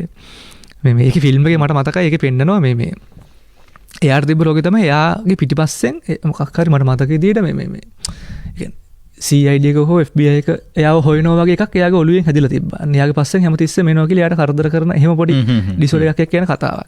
රයිට් ඔන්න ඔය කතාවත් මට ඇත්තට බලපෑව ගොඩක් ෆිල්ම් එක හදද්දී. මේ එතකොට මේ ප්‍රස්තුතේ එන්නේ ඔහොම තමයි. එතකොට ඒ අපි මුලින්ම මේකේ ස්ක්‍රිප්ට් එක එන්නේ අපි දැන්ට එන ෆිල්ම් එකට වඩා පොඩි වෙනස් ආකාරයකින් ෆිල්ම් එකක් එන්නේ. ඊට අපි මම හිතන්නේ ස්ක්‍රිප්ට් ඩ්‍රාෆ්ට් 7ක් වගේ ලියනවා. ෆයිනල් ඩ්‍රාෆ්ට් 7ක් වගේ ලියලා 7 වෙනි එක තමයි අපි ෆයිනල් කරගන්නේ. එතකොට මේ ස්කිසොෆ්‍රීනියා කියන එක මම පොඩ්ඩක් පැහැදිලි කරොත් එහෙම ඕක ඇවිල්ලා මෙන්ටල් ඩිසෝඩර් එකක්. ඒ කියන්නේ යම්කිසි පුද්ගලයෙක්ගේ පොඩි කාලේ හෝ එයාගේ ජීවිතේට බලපාන මොකක් හරි ෂොක් එකක් එක්ක ඇති වෙන දෙයක් තමයි ස්කිසොෆ්‍රීනියා කියලා කියන්නේ. ඒකේ ප්‍රධාන කාරණා තමයි මේකේ ලෙඩේ හැටියට ගත්තොත් එහෙම සිම්ප්ටම්ස් හැටියට ගත්තොත් එහෙම ඒ කියන්නේ මේ දැන් මම එහෙම රෝගියෙක් නම් මට පුළුවන් මගේ මනෝභාවයක ජීවත් වෙන්න මගේ පංච ඉන්ද්‍රියයන් වලට තේරෙන. ඒ කියන්නේ මට පුළුවන් මං කියන්නේ මේ එතනක මගේ මම මොන හරි මට එහෙම තියෙන රෝගියෙක් මම මවා ගන්නවා මගේ ජීවිත සහකරුවෙක් මවා ගන්න. ඒ මවාගත්තු සහකරුවා මට පුළුවන් එයාත් එක්ක කතා කරන්න. එයාව අල්ලන්න පුළුවන්. එයාව මගේ කනට ඇහෙනවා. ඒ කියන්නේ මගේ පංච ඉන්ද්‍රියයන් වලට එයා ගෝචර. හැබැයි ඔයාට නෑ ඒක. ඒක එයා හදාගන්න මනෝභාවයක් ඇතුළේ හද ඒක අපි ඒ සිම්ප්ටම්ස් වලට කියනවා හැලුසිනේෂන් කියලා කියනවා. ඒක සිංහල වචනයක් හරියටම ට්‍රාන්ස්ලේෂන් එකක් නෑ. මායාවන් වගේ කියලා එකක් එන්නේ. මේ අන්න ඒ වගේ දේවල් ටිකක් හැදෙනවා. එතකොට ඒ වගේ රෝගියෙක්ට ඇත්තටම බෑ මේ කියන්නේ. දැන් ඔයාට බෑ මට කියන්න මේවා බොරු කියන්න මෙහෙම කෙනෙක් නැහැ කියලා. ඔයාට බෑ මාව කන්වින්ස් කරන්න. මොකද මට එයාව ඇත්තට පේනවා සහ දැනෙනවා. එච්චර දරුණු ඒක. ඒ කියන්නේ දැන් මට S2කට පේන දෙයක් ඔයා කොච්චර නැහැ කිව්වොත් මම පිළිගන්නේ නැහැ නේ. මට මේක පේනවනේ. අන්න එහෙම රෝගයක් තමයි මේක. ඒ කියන්නේ ඇත්තට ඔක ලංකාව වගේ රටක ගත්තොත් එහෙම මේ ඔහෙම රෝගයක් හැදුනා කියවම ඇත්තට බෙහෙත් ගන්න යන තත්ත්වයක් අඩුයි. ඒ කියන්නේ ඔක අපි ගොඩක් දන්නෙත් නැහැ මෙහෙම කතාව මොකද්ද කියලා. එතකොට ගොඩක් වෙලාවට ඔක මිත්‍යා මතයක් හෝ මොකක් හරි මෙයාට දිස්ත්‍රියක් වැහිලා හරි මොන හරි අන්න ඔය වගේ පැත්තට යන තියෙන සම්භාවිතාවය සෑහෙන්න වැඩි. එතකොට මේක ඇත්තටම මේ inspired by true story කියන්නේ based on true story මේ අපි එකෙන් ඉන්ස්පයර් වෙලා තමයි ඔක හදලා ලැබලා මේ කතාව ගොඩනගලා තියෙන්නේ. එතකොට අන්න එහෙම යන කතාවක් තමයි මේක. මම ඊට වඩා කතාව රිවීල් කරන්න යන්නේ නැහැ. මේ එහෙම යන කතාවක් තමයි. එතකොට මේක ගත්තොත් එහෙම මේ ඔකේ මේන් කැරක්ටර් එක උමාලිතර කරත්න කරන්නේ.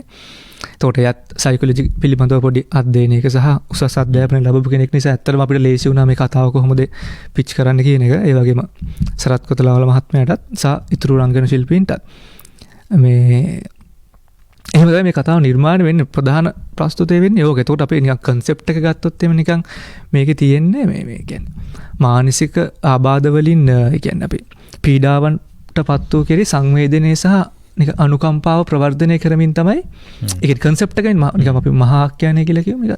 ඒක තමයි කන්සෙප්ට් එක. ඒතර ප්‍රස්තුතය කියන්නේ මේ ප්ලොට් එක තමයි කතාව දුවන්නේ. ඔය ස්කිසොෆීනියා කියන කැරක්ටර් එකත් එක්ක ඔය කල්පනා රඟපාන කැරක්ටර් එකත් එක්ක තමයි මේ කතාව දුවන්නේ. එතකොට එයාට ඔය පොඩි කාලෙදි වෙන අහිමිවීමක් සම්බන්ධයෙන් එතකොට එයාගේ අභිලාෂයන් නැත්තම් එයාගේ බලාපොරොත්තු මේ කියන්නේ මේ බලාපොරොත්තු එයාට ඕනේ කියන්නේ අභිලාෂයන් සහ බලාපොරොත්තු මේ නියෝජනය කරන. ඒ කියන්නේ එයා මවා ගන්න සහ එයාට නැති වුණු දෙයක් සඳහා එයා මවා ගන්න දෙයකට එයා මවා ගන්නවා. එයාට එයාගේ අභිලාෂයන් මේ පවත්වාගෙන යන සහ ඒවට ඕන කරන චරිතයක්. ඒ කියන්නේ පෞරුෂයක් එයා මවා ගන්නවා. අන්නේ පෞරුෂයත් එක්ක තමයි යන්නේ කතාව. මේ තව මට කියන්න කිව්වොත් මම කතාව කියනවා. ඒ නිසා දැන්ට නම් හිතුණා වැඩේ කියනකොට එකෝ කියලා කිව්වම සාමාන්‍යයෙන් අර අපේ හඬ අහන්න කැමතිනේ. මම හිතන්නේ සමනික්කමනාච මහත්තයා නාසිසම්ස් ගැන එහෙම කියනකොට කියනවා නාසිසම්ස් කියන්නේ තමන්ගේ රූපේ දකින්න කැමති, එකෝ කියලා කියන්නේ තමන්ගේ හඬ අහන්න කැමති කියලා. ඔකට යම් පුරාවර්ත කතාවකුත් තියෙනවානේ. ඒ නිසා මට හිතුණා අර එකෝ කියන එක විශ්ප එකෝස් කියනකොට මම තමන් අහන්න කැමති වගේ නිකන් එහෙම තැනකටද මේක ඇවිල්ලා තියෙන්නේ කියලා. හරි අපි මේ විමුක්ති ෆර්නෑන්ඩෝත් එක්ක මේ කතා කරමින් ඉන්නේ මේ ඔහුගේ විශ්පයකෝ කියන මේ කෙටි චිත්‍රපටය ඉදිරියේදී අපිට බලන්න පුළුවන් නේද? ඔව් බලන්න පුළුවන් වෙයි. අනිවාර්යෙන් අපි ඒකට තමයි දැන් මේ දවස්වල මේ වැඩ කටයුතු කරගෙන යන්නේ. අපි බලාගෙන ඉන්නවා නිකන් ඔන්ලයින් ප්ලැට්ෆෝම් එකක හරි, ඒ කියන්නේ ස්ට්‍රීමින් සබ්ස්ක්‍රිප්ෂන් ප්ලැට්ෆෝම් එකක හරි නැත්නම් රූපවාහිනිය මත කොහොම හරි මේ විකාශය කරවන්න. ඒ විමුක්ති දැන් මෙහෙම එකක් තේරෙනවා. දැන් අපි ලෙන්ත් ෆිල්ම් බලනවානේ. මම ඉස්සරහට ටිකක් ඒ ගැනත් ඔකින් අහන්න. ලෙන්ත් ෆිල්ම් බලන්න ක්‍රවුඩ් එකක් ඉන්නවා. ලංකාවේ ෂෝට් ෆිල්ම් බලන්න ඉන්න ක්‍රවුඩ් එක ගැන මොකද හිතන්නේ? මොකද සාමාන්‍යයෙන් ෂෝට් ෆිල්ම් එක අපිට නිකන් ගිහිල්ලා මේ සිනමා ශාලාවක බලන්න බෑනේ. එක්කෝ ෆෝන් එකෙන් බලන්න එනවා. එහෙම නැත්නම් ඒකට වගේ ටීවී වලින් තමයි බලන්නේ. ඒක මං හිතන්නේ අර ෆිල්ම් කියන ෆීලිං එක. මේ චිත්‍රපටයක් නලමනවා කියන ඒ හැඟීම එහෙම එයිද කියලා. මොකද හිතන්නේ? ඒකෙදි අනුෂ්ක මේ ඇත්තට ෂෝට් ෆිල්ම් කියන ෂෝට් ෆිල්ම් බලන්න ඕන කියලා මේ ලංකාවෙම ක්‍රවුඩ් එකක් නැහැ. ඒ අපි ගත්තොත් සාමාන්‍ය මේ ජන ජීවිතේ එහෙම ක්‍රවුඩ් එකක් කොහොමත් නැහැ. ඇත්තටම මේ ෂෝට් ෆිල්ම් බලන්න එන්නෙම ඔය ෆිල්ම් අධ්‍යයනයේ ඉන්න කට්ටියම තමයි. ගොඩක් දුරට දැන් ෂෝට් ෆිල්ම් එකක් අපි ස්ක්‍රීන් කරනවා කියන එක වෙන්නේම නැති දෙයක්. දැන් මටත් මේකේ අවස්ථාව හම්බෙන්නේ ෆෙස්ටිවල් එක සිලෙක්ට් කරන නිසා තමයි. ෆෙස්ටිවල් සිලෙක්ට් කරන නිසා මගේ එක තියට කරා. තියට ඇත්තට ෆිල්ම් එක කෙනෙක්ගේ ආශාව ඇවිල්ලා කවදා හරි ඔය ලොකු ස්ක්‍රීන් එකක ඔක දානවා කියන එක තමයි. ඒ ආශාව තමයි මටත් තිබ්බේ. ඒක ප්‍රතිඵලයක් හැටියට තමයි අපිට ස්ක්‍රීන් කරන්නත් හම්බෙන්නේ. එතකොට මේ ෂෝට් ෆිල්ම් එකට ඉන්න ඔඩියන්ස් එක මේ ඊටාම කුඩායි. කුඩා සහ මේ ඒ ඔඩියන්ස් එකත් ඇවිල්ලා මේ ෆිල්ම් ගැන අධ්‍යයනයක් කරන, තව ෆිල්ම් ඉගෙන ගන්න කැමති, ඔය ෆිල්ම් ගැන රිසර්ච් කරන, ක්‍රිටික් ලියන, ඔය විචාර පැත්තට බර එහෙම කට්ටියක් තමයි ඒ තින්නේ ඔඩියන්ස් එක.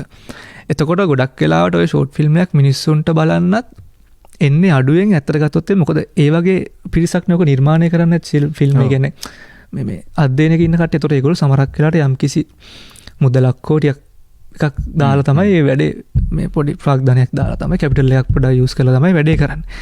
එතකොට ඒ වගේ කරපු නිර්මාණයක් ගොඩක් දුරට ප්‍රේක්ෂකයාට, සාමාන්‍ය ප්‍රේක්ෂකයාට බලන්න අපි ගත්තොත් එම ඔන්ලයින් ප්ලැට්ෆෝම් වලට එන්නේ අඩුයි. තාම අඩුයි. අපි දැකලා තියෙන ගොඩක් වෙලාවට ඔය හොඳ ෂෝට් ෆිල්ම්ස් වල එහෙම අපි දැකලා තියෙන අවෝඩ් දිනලා අපි ඉන්ටර්නැෂනල් අවෝඩ් දිනලා ලංකාවට එනේවා වුණත් සමහරක් ඒවා ඒගොල්ලෝ දානවා. ඒක ප්‍රශ්නයක් නෑ. දානවා සහ සමහරක් ඒවා ගොඩක් ඒවා දාන්නේ නෑ. ඒගොල්ලෝ තියන් ඉන්නවා. එතකොට මේ ඒ කියන්නේ මිනිස්සුන්ට මේක හරියට පෙන්වන්න ඕනේ කියන එකක් මම හිතන්නේ තාම ෂෝට් ෆිල්ම් පෙන්වන්න ඕනේ කියන එකක් ලංකාවේදී එහෙම නැහැ. ගොඩක් දුරට අපි සාමාන්‍ය ජනයාට ඕක දානවා නම් දාන්න ඕන එකම තැන තමයි YouTube කියන එක තමයි තියෙන්නේ. ගොඩක් දුරට සබ්ස්ක්‍රිප්ෂන් ප්ලැට්ෆෝම් එක දැම්මත් ඒ කියන්නේ ලාංකික ප්‍රේක්ෂකයා ඕක ක්ලික් කරලා ඔය පේමන්ට් එකත් එක්ක බලයිද කියන එකක් තියෙනවා. එතකොට එච්චර වමනාම ෆිල්ම් බලන ලංකාවේ ඔඩියන්ස් එක ඇතුලේ තියෙනවද කියලා නේ? එහෙම පොඩි ප්‍රශ්නයක් තියෙනවා. ඒතර ඔඩියන්ස් එක ඇත්තටම ෂෝට් ෆිල්ම් වලට හරි සීමිතයි. එහෙම එකක් තමයි තියෙන්නේ. නිකන් අපි හිතුවොත් එහෙම මේ සබ්ස්ක්‍රිප්ෂන් ප්ලැට්ෆෝම් එකක් ගැන කතා කරමු නිසා දැන් අපි නිකන් මිනිස්සු අතර නිකන් හැඟීමක් හැදුවොත්, ආශාවක් කෘතිමව හරි ඇති කරොත් එම් පුරුද්දක් මං කියන්නේ. කෘතිම කියන්නේ පුරුද්දක් ඇති කරොත් එහෙම එකක් තියෙනවා. මේකටත් පොඩි ගාණක් තමන්ගේ මාසික බජට් එකෙන් පොඩ්ඩක් වෙන් කරලා ෆිල්ම් එකක් බලනවා වගේ තැනකට එහෙම එකක් හදාගන්න වෙනව නේද දැන්? අනිවාර්යයෙන් එකක් හදාගන්න වෙනවා. ඒක දැන් YouTube එකෙන් නිකන් බලන්න බලන් ඉන්න මිසක් අර මේ නිර්මාණය කරන මනුස්සයාට මේක ඇතුලේ තියෙන මහන්සිය ගිය වියදමට අපි මොකක් හරි සාධාරණයක් කරන්න ඕන කියන වගේ හැඟීමක් ඇති කරන්නේ. ඇත්තට දැන් මම උනත් ගත්තම අපි දැන් කරන වියදම අනුව කරලා තියෙන එක මරුව අපිට මට ඇත්තට YouTube දාන්න බෑ ඒක. මම කොහෙන් හරි පොඩ්ඩක් කවර් කරගන්නත් ඕනේ. දැන්ට හැබැයි දැන් අපි ගත්තත් ලංකාවේ පොඩි ප්ලැට්ෆෝම්ස් වගේ හැදීගෙන යනවා. ඒවා එක ජෝනස් අනුව හැදලා යනවා. අපි දැන් ඉස්සෙල්ලත් අපි ප්‍රෝග්‍රෑම් එක පටන් ගන්න කලින් කතා කරත් අර SL vlog එකත් නැත්නම් Streamax කියලා ලුත් එකක් පටන් ගන්න තියෙනවා. ඒ වගේ දැන් ඔය Flickr කියලා එනවා. ඒක න තනිකර ෆීචර් ෆිල්ම්ස් වලටද කොහෙද? ඔය වගේ පොඩි ප්ලැට්ෆෝම්ස් වගේ ඇවිල්ලා තියෙනවා. ඉතින් ඕකේ පැවැත්ම කොහොම බලපායිද කියන එක අපිට තාම ඉතින් නිගමනය කරන්න බෑ මේ කොච්චර දුරට වෙයිද කියලා. මොකද ගොඩක් වෙලාවට ලංකාවේ මිනිස්සු දැන් YouTube වලට පෙළඹිලා තියෙනවා. මොකද අපි ගත්තොත් එහෙම අපේ මේ data එක්කනේ බලන්නේ. දැන් ඒක ගොඩක් වෙලාවට ඔය data ලබා දෙන ආයතන ගත්තොත් එහෙම YouTube වලට පැකේජස් තියෙනවා. එතකොට ඒක ලොකු වියදමක් නෑ ඒ බලන ප්‍රේක්ෂකයාට සහ ඕන තරම් බලන්න පුළුවන් අන්ලිමිටඩ් බලන්න පුළුවන් පැකේජස් තියෙනවා. දැන් අර වගේ ප්ලැට්ෆෝම් එකකට ගියාම ඔන්න ඔය කතන්දරේ නැහැ. ඒක YouTube නෙමෙයි ප්ලේ වෙන්නේ. ඒගොල්ලන්ගේම නෙට්වර්ක් එකක් ඇතුලේ ප්ලේ වෙන්නේ. එතකොට දැන් කොච්චර නිකන් ආසාව තිබ්බත් ඔය එන්ටර්ටේන්මන්ට් කියන කෑල්ලට අපි අච්චර එකක් වීදම් කරන්න ඔඩියන්ස් එක කැමති වෙයිද කියන ගැටලුව තමයි තියෙන්නේ. හැබැයි ඕකට කැමති කරගන්නත් පුළුවන් මං කියන්නේ. බැහැ කියලා එකක් නෑ. මම දැන් SL vlog ලා හැම සෑහෙන ඔඩියන්ස් එකක් ඒගොල්ලන්ගේ තියන් ඉන්න. ඒගොල්ලෝ ඒ වගේම එක මේන්ටේන් කරනවා මේ ඒගොල්ලන්ගේම ජෝනර් එකක්. ඒ කියන්නේ ඒගොල්ලන්ගේම වැඩයින ස්ටයිල් එකක් තියෙනවා. ඒකත් මේන්ටේන් කරගෙන එහෙම යනවා. ඇත්තටම ඉතින් ඒ වගේ පොඩ්ඩක් අර බිස්නස් මයින්ඩඩ් හිතලා මං හිතනවා ඒ ඔඩියන්ස් එක තේරුම් අරගෙන මොකක් හරි එහෙම හොඳ ප්ලැට්ෆෝම් එකක් ආවොත් සමහරක් වෙලාවට තියෙයි කියලා. ඒ කියන්නේ මිනිස්සුන්ට විශ්වාසය තබලා මේක දෙන්න නිර්මාණ හොඳයි මෙහෙමයි කියලා අර ඔඩියන්ස් එකේ තියෙන මනස අර පැත්තට ගන්න පුළුවන් වුණොත් මං හිතනවා ඉතින් සාර්ථක වෙයි කියලා ඒ වැඩේ. ඔව් දැන් අර ආපහු අර ප්‍රවීණයන් කියපු කතාව තමයි මට මෙතනට ගේන්න වෙන්නේ. මේ ෆිල්ම් එක හදන එක නෙමෙයි වැඩේ, හදලා පෙන්න ගන්න එක කියලා. ඒ කියන්නේ දැන් අපිට ඒකටත් මොකක් හරි පාත් එකක් හදාගන්න වෙනවා. ඒ ගානට දැන් ඇවිල්ලා තියෙන්නේ. මොකද තරගෙත් තියෙනවා. ඒක නිසා මේ ඒ විදිහට දැන් මේක ඇවිල්ලා තියෙනවා. හැබැයි ඒක දැන් වාගේ ඉන්නේ ඒ කියන්නේ හොඳ ලකුණු පෙන්නලා තියෙනවා ඇත්තට ගත්තොත් එමර. ඒ වගේ ප්ලැට්ෆෝම් එකකට දැන් මිනිස්සු එයි කියලා පොඩි හොඳ ලකුණු දෙක තුනක් තියෙනවා. මොකද දැන්ට යන මේ සබ්ස්ක්‍රිප්ෂන් මොඩල් වල පොඩි ඔඩියන්ස් එක කොහොම හරි ඒගොල්ලෝ ග්‍රැබ් කරගන්නවා වගේ පොඩි එකක් තියෙනවා. ඉතින් ඒක හොඳට ඩෙවලොප් වෙලා ඉදිරියේදී ආවොත් මම හිතනවා හොඳයි කියලා ඉන්ඩස්ට්‍රි එකට. හරි අපි අද විමුක්ති ෆර්නැන්ඩෝත් එක්ක කතා කරන්නේ විශ්වාස් එකෝස් කියන ඔහුගේ පළමුවෙනි දෙවෙනි කෙටි චිත්‍රපටය. මම හිතන්නේ ටිකක් අවධානයට පාත්‍ර වුණු පළවෙනිකනේ. හරිද? අවධානයට පාත්‍ර. ඒක මගේ දෙවෙනි එකනේ මගේ මම හිතන්නේ මේ හතරවෙනි එක. හතරවෙනි එක. මං අර දෙවෙනි එක කියලා කිව්වේ ඉස්කෝලේ යන කාලේ කරා කියපු එක. ඒ අතරතුර අර මම වැඩ කරන අතරතුරත් එක්ස්පෙරිමෙන්ටල් වැඩ දෙකක් තුනක් කරලා තියෙනවා. ඒ ගැන පොඩ්ඩක් කියමු. ඔව් ඒකෙත් ස්ටෝරි වෙනස්ම ස්ටෝරි තියෙන පොඩි. ඔය පොඩ්ඩක් මගේ අර ගොඩක්ම තියෙන ඔය පොඩක් ත්‍රිලර් කැටගරි එක තමයි මම දන්නේ. ඒක මගේ එන එකක් මගේ ලියවිල්ල හෝ මේ දැන් වා කරපු එක සයිකොලොජිකල් ත්‍රිලර්. ඔව් සයිකොලොජිකල් ත්‍රිලර්. කියන්නේ අන්තිමේදී තමයි රිවීල් වෙන්නේ මොකද්ද කියන එක. ඔය මගේ ඇත්තට ෆිල්ම්ස් ගත්තත් පොඩි ත්‍රිලර් කැටගරි එකෙන් තමයි මම ලියලා තියෙන්නේ ගත්තොත් එimhe හරියට මේ ඔක්කොම ටික ගත්තොත් එimhe. අර ෆිල්ම් දෙකත් ඒ වගේම දෙකක්. ඒක එක්ස්පෙරිමෙන්ටල් විදිහට මම කරන්නේ ඇත්තට. ඉගෙන ගන්න කාලේ ඔය අනිත් වැඩ කරන කාලේ මේ දැන් ෆිල්ම් ඩිරෙක්ටර් කෙනෙක් වෙන්න තියෙන ආසාවටම අර හොයාගෙන කරන මේ එක්ස්පෙරිමෙන්ටල් වැඩ දෙකක්. මේ ඒ දෙක එච්චර ලොකුවට හයිලයිට් උන්නේ නැහැ වැඩ දෙක. මේ ඒකට යම් කිසි ප්‍රමාණයකට මට ඒක ඔඩියන්ස් එකට පෙන්නලා එහෙම එකක් තියෙනවා. ඊට පස්සේ තමයි මේක කරලා මේක කරන්නේ ඇත්තටම ලොකු අධ්‍යයනයකින් පස්සේ. කියන්නේ ෆිල්ම් ගැන හොඳටම ඩිග්‍රී එකක් කළා ඩිග්‍රී ෆයිනල් කරලා එහෙම අර නිර්මාණ ඔක්කොම අර මගේ අර ආධුනික මේ ඒව නිකන් යමක් කරන්න ඕනේ කියලා කරන්න ඕනේ ඇතුළට එන්න ඕනේ අදහසත් එක්ක තමයි කරේ. මේක තමයි මේ ෆස්ට්ලි මෙච්චර කියන්නේ හොඳට ඉගෙන ගන්න ඩිග්‍රී අත් ඉවර කරලා හොඳ අධ්‍යාපනයක් ෆිල්ම් පැත්තෙන් කරලා හොඳ රිසර්ච් එකක් කරලා දැන් ඩිග්‍රී තීසිස් ප්‍රොජෙක්ට් එක නිකන් කරන්න බෑ. මේක අපි මට කරන්න කියන්නේ සමහරක් ඒවා ඕනේ නැහැ කියලා හිතුනොත් මට එහෙම කරන්න බෑ. මොකද මම සබ්මිට් කරන්න ඕන නිසා ඒ තියෙන ඔක්කොම කරුණු කාරණා ටික මම සපුරන්න ඕනේ. අකමැත්තෙන් හරි කරන්න ඕනේ. ඒකත් ඇත්තට හොඳයි මේ කියන්නේ. අධ්‍යාපනයක් ලැබලා ආවම ඒ වගේ මේ බලන්න ඕන කැටගරිස් ටික ඔක්කොම අපිට උඩන මේ තමයි මෙතනට පිච්චෙන්නේ මෙහෙම යන්න ඕනේ මෙහෙම යන්න ඕනේ කියන එක දඩබඩ ගාලා අර මයින්ඩ් මැප් එක ඔළුවේ වදිනවා. මේකත් එක්ක ආපු නිර්මාණ නිසා මම ඉතින් දැන් මොකද මේක එක්තරා විදිහක පොඩ ශේෂ්ත්‍රයට එන්න කරතු නිර්මාණයක් නේ දැන් අපි ගත්ත නිකන් ශේෂ්ත්‍රය ඇතුළට එන්න ඕන නිර්මාණයක් නිසා දාලා හොඳටම එෆර්ට් එක දාලා කරන්න පුළුවන් උපරිම දේ කරලා සමහරක් වෙලාවට මම මේක මම ඇත්තට කරන එක නවත්තන්නත් හදුවේ. ඒ කියන්නේ සමහරක් වෙලාවට අපි ෂූටින් ඩේට්ස් අනුව ගත්තම අපිට පොඩි යම් කිසි ගැටලු ආවා මේ ඩේට් ප්‍රශ්න ආටිස්ට්ලාගේ ඩේට් ප්‍රශ්න ආරෝ මේවත් එක්ක එහෙම ගිහලා අපි මේක කරන එක නවත්තන්නත් හදුවේ. ඒ කියන්නේ මට ඕනුන්නේ මේක නිකන් උඩින් කරලා ඩිග්‍රිය ගන්න සරමට කරන නිර්මාණයක් කරගන්න. මේක නේ ශේෂ්ත්‍රයට ගන්න ලෝන්ච් එකක් හැටියට මට හොඳ නිර්මාණයක් කරන්න උවමනාව තිබ්බා. ඒ නිසා ඒ ගත්ත උත්සාහය ඉතින් සාර්ථක වෙලා තිනවා යම් කිසි ආකාරයක. මම කියන්නේ 100% මේක හොඳ ෆිල්ම් එකක් කියලා. යම් කිසි ආකාරයෙන් සාර්ථක වෙලා තියෙනවා. වැඩ කරන්න පටන් ගන්න විමුක්ති මේ ක්ෂේත්‍රයේ ඉන්න ප්‍රවීණ ශිල්පීන් දෙදෙනෙක් එක්ක. කෙනෙක් මාලිතිර කරත්න අනිත් කෙනා සරත් කොතලාවල. ඔබ තාම මේ ක්ෂේත්‍රයේට ආධුනිකයෙක්නේ. ෆිල්ම්ස් ෂෝට් ෆිල්ම්ස් 4ක් කරලා තිබ්බා වුණාට තාම ඔබ මේ ක්ෂේත්‍රය ඇතුලේ ආධුනිකයෙක්. කොහොමද අර වගේ ප්‍රවීණයන් දෙදෙනෙක් එක්ක වැඩ කරේ? ඔවුන් එක්ක ඔබට වැඩ කරද්දි මොන වගේ අත්දැකීමක් ලැබුණේ? ඇත්තට මේ ෆිල්ම්ස් වලට ආවම ඇත්තට ආටිස්ට් දෙන්නෙක් මම එහෙම යූස් කරපු මම හිතන්නේ එක ෆිල්ම් එක මම W ජයසිරිව මේ කාස්ට් කරා එක වැඩකට. ඒ කියන්නේ ඔය ඉගෙන ගන්න කලින් අර කරපු එක්ස්පෙරිමෙන්ටල් ෆිල්ම් එකකදී මේ එයත් එක්ක වැඩ කරද්දී පොඩි අත්දැකීම් ටිකක් මට තිබ්බා. ඇත්තට ගත්තොත් එමේ දැන් මේ අපන් ගත්ත ආටිස්ට් දෙන්න ඇත්තට නවක සිනමාකරුවෙක් කියන එකට මේ කැටිකල මේ අලුතෙන් එන එක්කෙනෙක් මේක අපිට ඕන විදිහට වෙන්න ඕන කියලා එහෙම නෑ. ඊටාම මේ ඒ කියන්නේ අධ්‍යක්ෂකවරයා කියන කෙනාට ඒ තැන දීලා සහ ඒකට අවනත වෙලා මගේ මොකක් හරි දෘෂ්ටියක් නේ මම මේ එළියට දාන්න හදන්නේ. ඒකට ඇහුම්කන් දීලා මගෙත් එක්ක ඊටාම සුහුදව වැඩ කරා. ඒ කියන්නේ මම ඇත්තට ගත්තොත් එහෙම දැන් මම මේ කමර්ෂල් ශාස්ත්‍රයේ ඉඳලා තියෙනවා. දැන් ඒක ගත්තොත් එහෙම කමර්ෂල් ශාස්ත්‍රයේ අපි මම ඒතර ඉන්ටර්විව් කරලා කාස්ට් කරලා අපි මොඩල් කෙනෙක් ගන්නවා කියන එක වෙන වැඩක්. මොකද එතන ලොකු බජට් එකක් තියෙනවා. සමහරක් වෙලාවට එන කාස්ට්ලා ඔඩිෂන් කරලා ඒගොල්ලෝ තරගයක් තියෙනවා මොකද්ද මේ ගන්න කියන එක. ඒ කියන්නේ සමහරක් වෙලාවට 1 මිලියන් වගේ කාස්ට් එක ගෙවන අවස්ථා තියෙනවා. එතකොට එන එක්කෙනාට මට පුළුවන් ඕන තරම් ඩිමාන්ඩ් කරන්න. මෙහෙම දැන් චිත්‍රපට ශාස්ත්‍රයට ආවම පොඩ්ඩක් ඒ තත්ත්වය අඩුයි ඇත්තට ගත්තොත් එහෙම. ඒතර මට අර පුරුදු තිබ්බට මේ චිත්‍රපට ශාස්ත්‍රය අපි අනිවාර්යෙන් ලියද්දිත් කාස්ට් එකක් ඔළුවේ තියාගෙන එහෙම ලියන්න සහ බජට් එක සාමාන්‍යයෙන් අඩුවෙන් යන්නේ.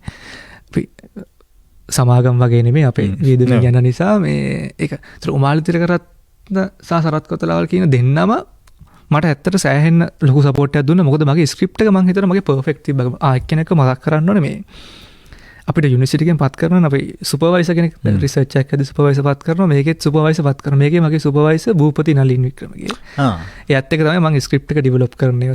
ස්ක්‍රිප්ට් 7ක් ලියද්දි එයාට යව තමයි මම ඔය මේ සංස්කරණය කරන්නේ. කියන්නේ ඩෙවලොප් කර කර හදන්න. ඒතර කොහොම හරි මගේ ස්ක්‍රිප්ට් එක ඊටාම කියන්නේ හොඳ ලෙවල් එක සහ හොඳ තැනක තිබ්බා ලියවෙන්න ඕන තිබිලා ඔක්කොමත් එක්ක. ඒකත් එක්ක මං හිතනවා මට සෑහෙන පහසුවක් වුණා මේ කැරක්ටර්ස් දෙකට චරිත ටිකට මේ පිච් කරන්න. ඇත්තට උමාලි තිලකරත්න සහ සරත් කොතලාවල් දෙන්නට මම ස්ක්‍රිප්ට් එක යවුවට පස්සේ ඒ දෙන්නට ඇත්තට මට කියන්න දෙයක් ඕන වුණෙත් නැහැ. ඒ කියන්නේ ස්ක්‍රිප්ට් එක හොඳටම තේරුම් අරන් තිබ්බා සහ මට ඕන දේ මොකද්ද කියලා තිබ්බා. සරත් කොතලාවල් මහත්තයා මං හම්බුනේ එල්ෆින්ස්ටන් එකේ එහෙම. මට ඇත්තට විනාඩි 5ක් 10ක්වත් කතා කරන්න ඕනුන්නේ නැහැ. එයාට තේරලා තිබ්බා මේකයි නේද වාට ඕනේ. මෙහෙමයි චරිතයේ ස්වභාවය මොකද්ද කියන එක හොඳටම තේරුම් ගිහලා තිබ්බා. ඒක ලොකු මට බ්‍රීෆ් එකක් දෙන්න උවමනාවක් තිබ්බේ නැහැ. මෙහෙමයි කියලා මම උන්ට පැහැදිලි කිරීම කරා. ඒ වගේම උමාලිත් එක්ක. මාලියක්කත් එක්කත් මේ අපි එක මීටින් එකක් විතරයි දාගත්තේ. ඒ මීටින් එක දවසේ කතා කරා ස්ක්‍රිප්ට් එක කරා. එයා බැලුවා අපි මේක මාලියක්කත් ඉගෙනගෙන ඒතරම පස්සේ දන්නේ එයා එහෙම සයිකොලොජි ඉගෙනගෙන තියෙනවා කියලා. එයාත් බැලුවා අපි මේක හොඳටම දැනගෙනද මේ වගේ ස්ක්‍රිප්ට් එකක් කරන්න කියන එක. එයාත් ඇත්තට කිව්වේ මේ ස්ක්‍රිප්ට් එක පර්ෆෙක්ට් තිබ්බා ඔයාගේ. ඒක නිසා මට නිකන් එයාට සෑහෙන ආසයි වැඩේ කරන්න. මේ මෙහෙමයි කියලා. ඒතර ඒ දෙන්නගේ දුන්න මට කාලයත් එක්ක ගත්තොත් එහෙම ඊටාම ශ්‍රේෂ්ඨයි. මොකද මම වගේ ආධුනික කෙනෙක් වෙනුවෙන් අනිත් ඇක්ටර්ස් දෙන්නත් මතක් කරන්න ඕනේ මේ නැත්නම් ඒ දෙන්නා මම කියන්නේ නැතු යනවා මේ ඉන්දික සනත් වික්‍රමාරච්චි. එතකොට එයාත් කැරක්ටර් එකක් රඟපානවා. එයා ඇවිල්ලා ෆීචර් ෆිල්ම් එකක් දැන්ට කරපු කෙනෙක්. දැන් එයා තව ෆිල්ම් එකක් දැන් කරනවා. ඒකේ සංස්කරණයත් මම අපි ඉස්සර කතා කරමු. මේ අනිත් එක්කෙනා රුමාල් දනංචන. ටෙලි ඩ්‍රාමා වල එහෙම නැත්නම් ගොඩක් නවක රංගන ශිල්පියෙක් එයාත් මේ එතකොට උමාලිගේ ගත්තොත් උමාලියක්කගේ ඒ කියන්නේ අපිට දුන්න නවක සිනමා කරුවෙක් හැටියට දුන්න මේ එයාගේ දායකත්වය ඉතාම ඉහළයි. මොකද අපි මේක ෂෙඩියුල් කරලා තිබ්බෙත් උදේ අපි නයිට් සීන්ස් ටික උදේ පාන්දර ගන්න ප්ලෑන් කරලා තිබ්බෙත් පාන්දර 3ට පටන් ගත්තේ ෂූට් එක ඔන් කරේ. ඔන් කළා අපි 6ට 7 වගේ තමයි උපරිම තියාගත්තේ මේ පැකප් එක. කොහොම හරි ඒක අපිට වැස්සත් එක මොකද ඩිටෙක්ට් සවුන්ඩ් අපි කරේ. වැස්සත් එක කොහොම හරිලා ඊළඟ දවසේ පාන්දර මම හිතන්නේ අපි 3-4 වෙනකම් කරා. ඒතොර ඒ වගේ වෙලාවක ෂෙඩියුල් එක පැනලා තිනවා සෑහෙන. ඒතොර ඒ වගේ වෙලාවක කිසිම එක වචනයක්වත් මට කිව්වේ නෑ. මගේ උමාලි එක්ක කිසිම එකක් කිව්වේ නෑ යන්න ඕන අරකයි මේකයි. එහෙම නෑ. කියන්නේ නවක සිනමාකරුවෙක්ට දෙන්න ඕන තැන යා උපරිම දුන්න මල්ලි වාට ඕන තරමක් අපි ගමු නෑ මේක ඉවර කරලා තමයි අපි යන්නේ කොහොම හරි කරමු කියන ඒ සපෝට් එක හොඳටම තිබ්බා. ඒතර ශ්‍රේෂ්ඨ දෙන්නෙක්ගෙන් මට ඒ තරම් මේ නිර්මාණයකට අපි අලුත් සිනමාකරුවෙක් හැටියට හම්බෙනවා කියන එකම ඇත්තටම ලොකු වාසනාවක් මාත් ඒ අතින් ගත්තොත් එහෙම. මේ සා කතාවට පිටපත ලිව්වාමද?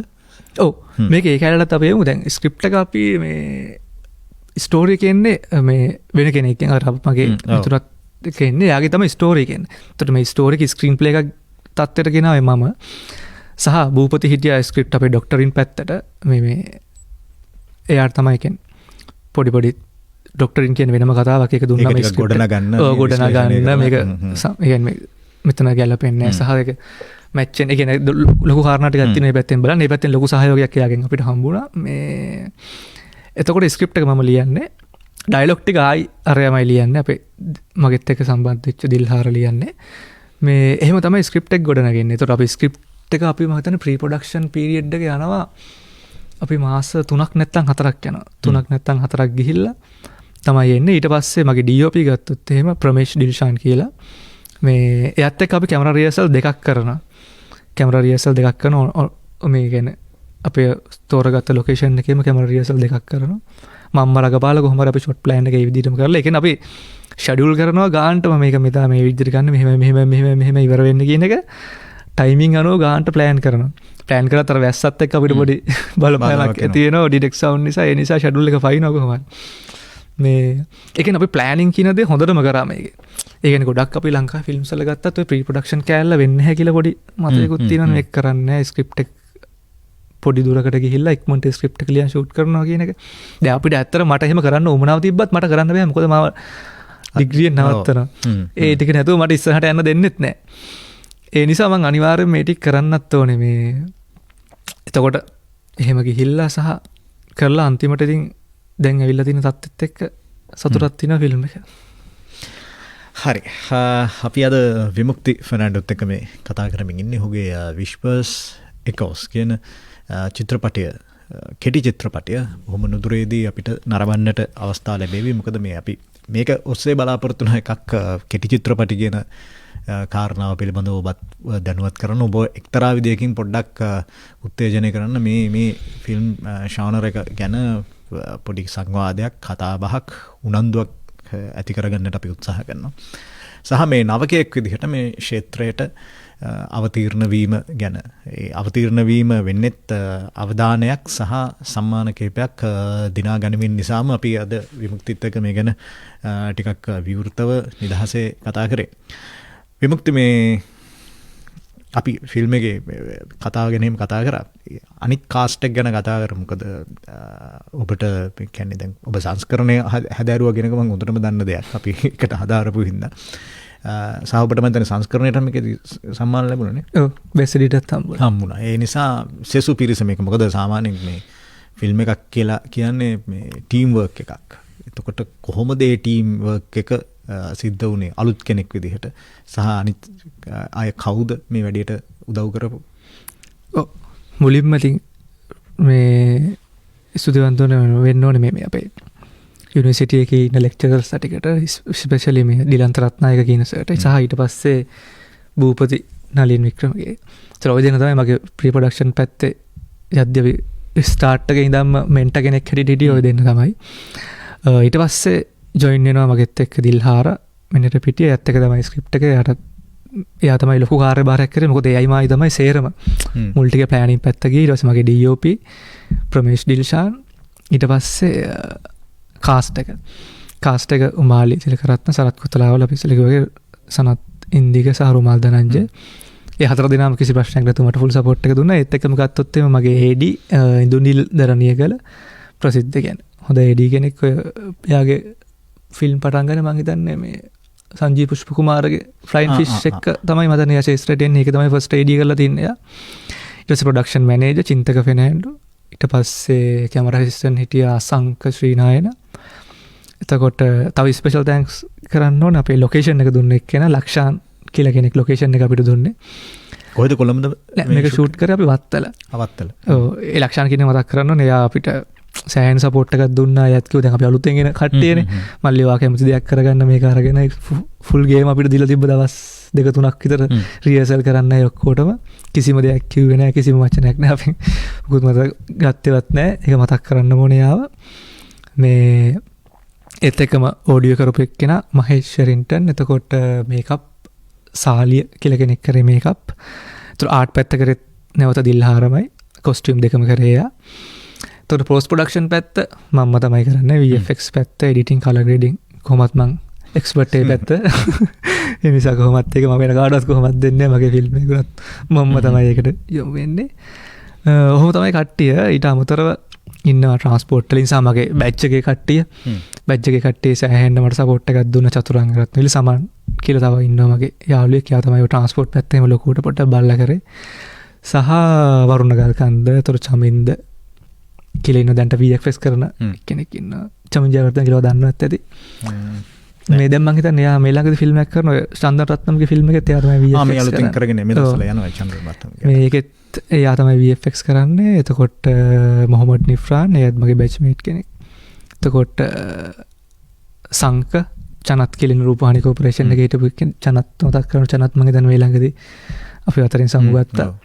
මේ ඔන්න ඔය පිරිස මගේ බැච් එක. ඔන්න ඔය කට්ටිය තමයි ප්‍රධාන වශයෙන් මට උදව් කරේ මේ වැඩේ සාර්ථක කරගන්න. අන්තිම බලාපොරොත්තුව ලෙන්ත් ෆිල්ම් එකක් කරන එකනේ.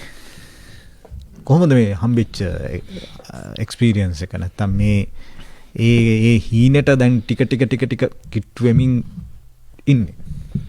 ඔව්, ලෙන්ත් ෆිල්ම් එකට ඒක කොහොමද තිබ්බ එකක් තමයි ඔළුවේ. ඉතින් කොහොමත් හැමතිස්සෙම වැඩ කරන. ඒ කියන්නේ වැඩක් නිකන් හිතුණත් නිකන් මොන හරි හිතුණත් ඔය ලෙන්ත් එක තමයි හිතන්නේ.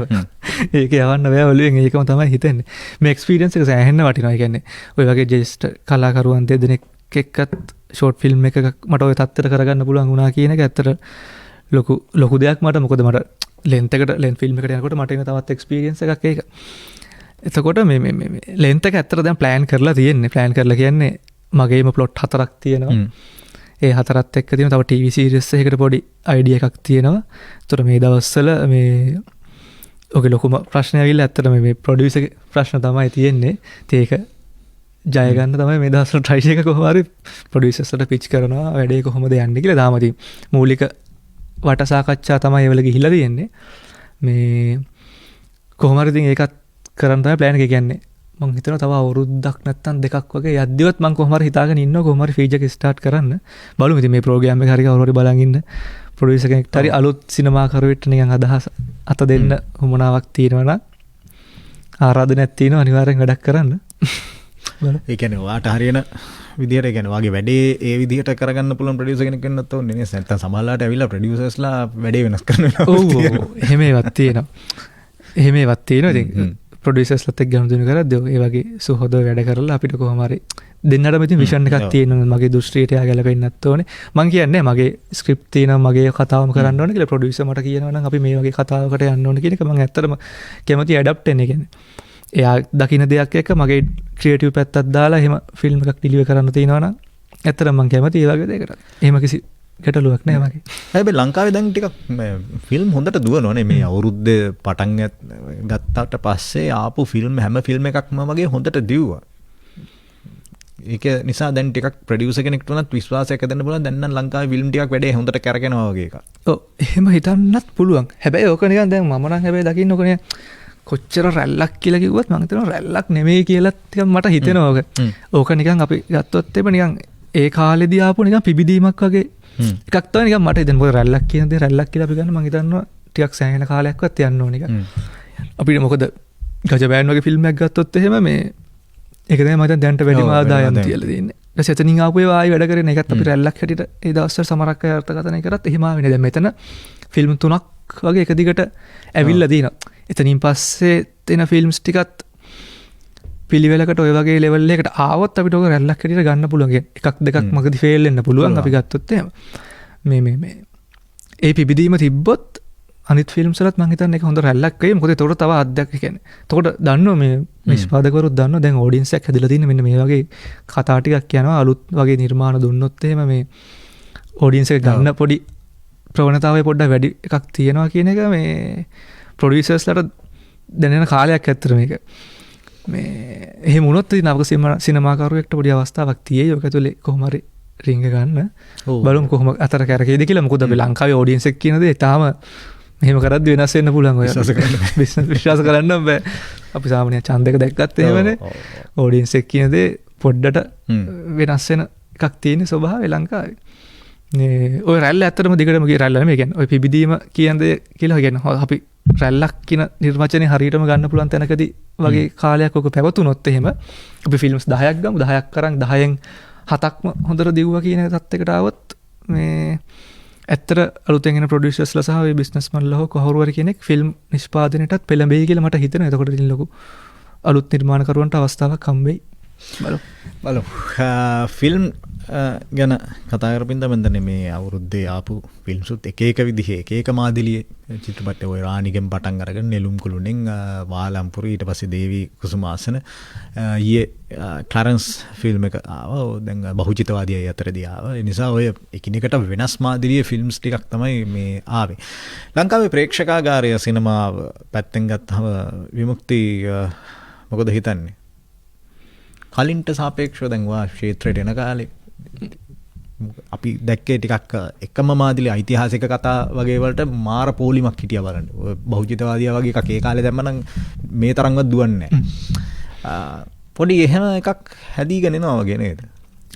ඒකට ඔඩියන්ස් එක පොඩි ආකර්ෂණයක් ඇවිල්ලා තියෙනවා. ඇත්තට ආකර්ෂණයක් ඇවිල්ලා තියෙනවා. දැන් ඔයා කිව්ව කතාවත් හරි බහුචිතවාදියා වගේ ඒ කාලේ දැම්මොත් එහෙම මම හිතන්නේ ඒක දුවගෙන දැන් යම් කිසි මට්ටමකින් අපි කියන්න හොඳ නැහැ ඒක දුවනවද නැද්ද කියන එක මේ වෙලාවේ.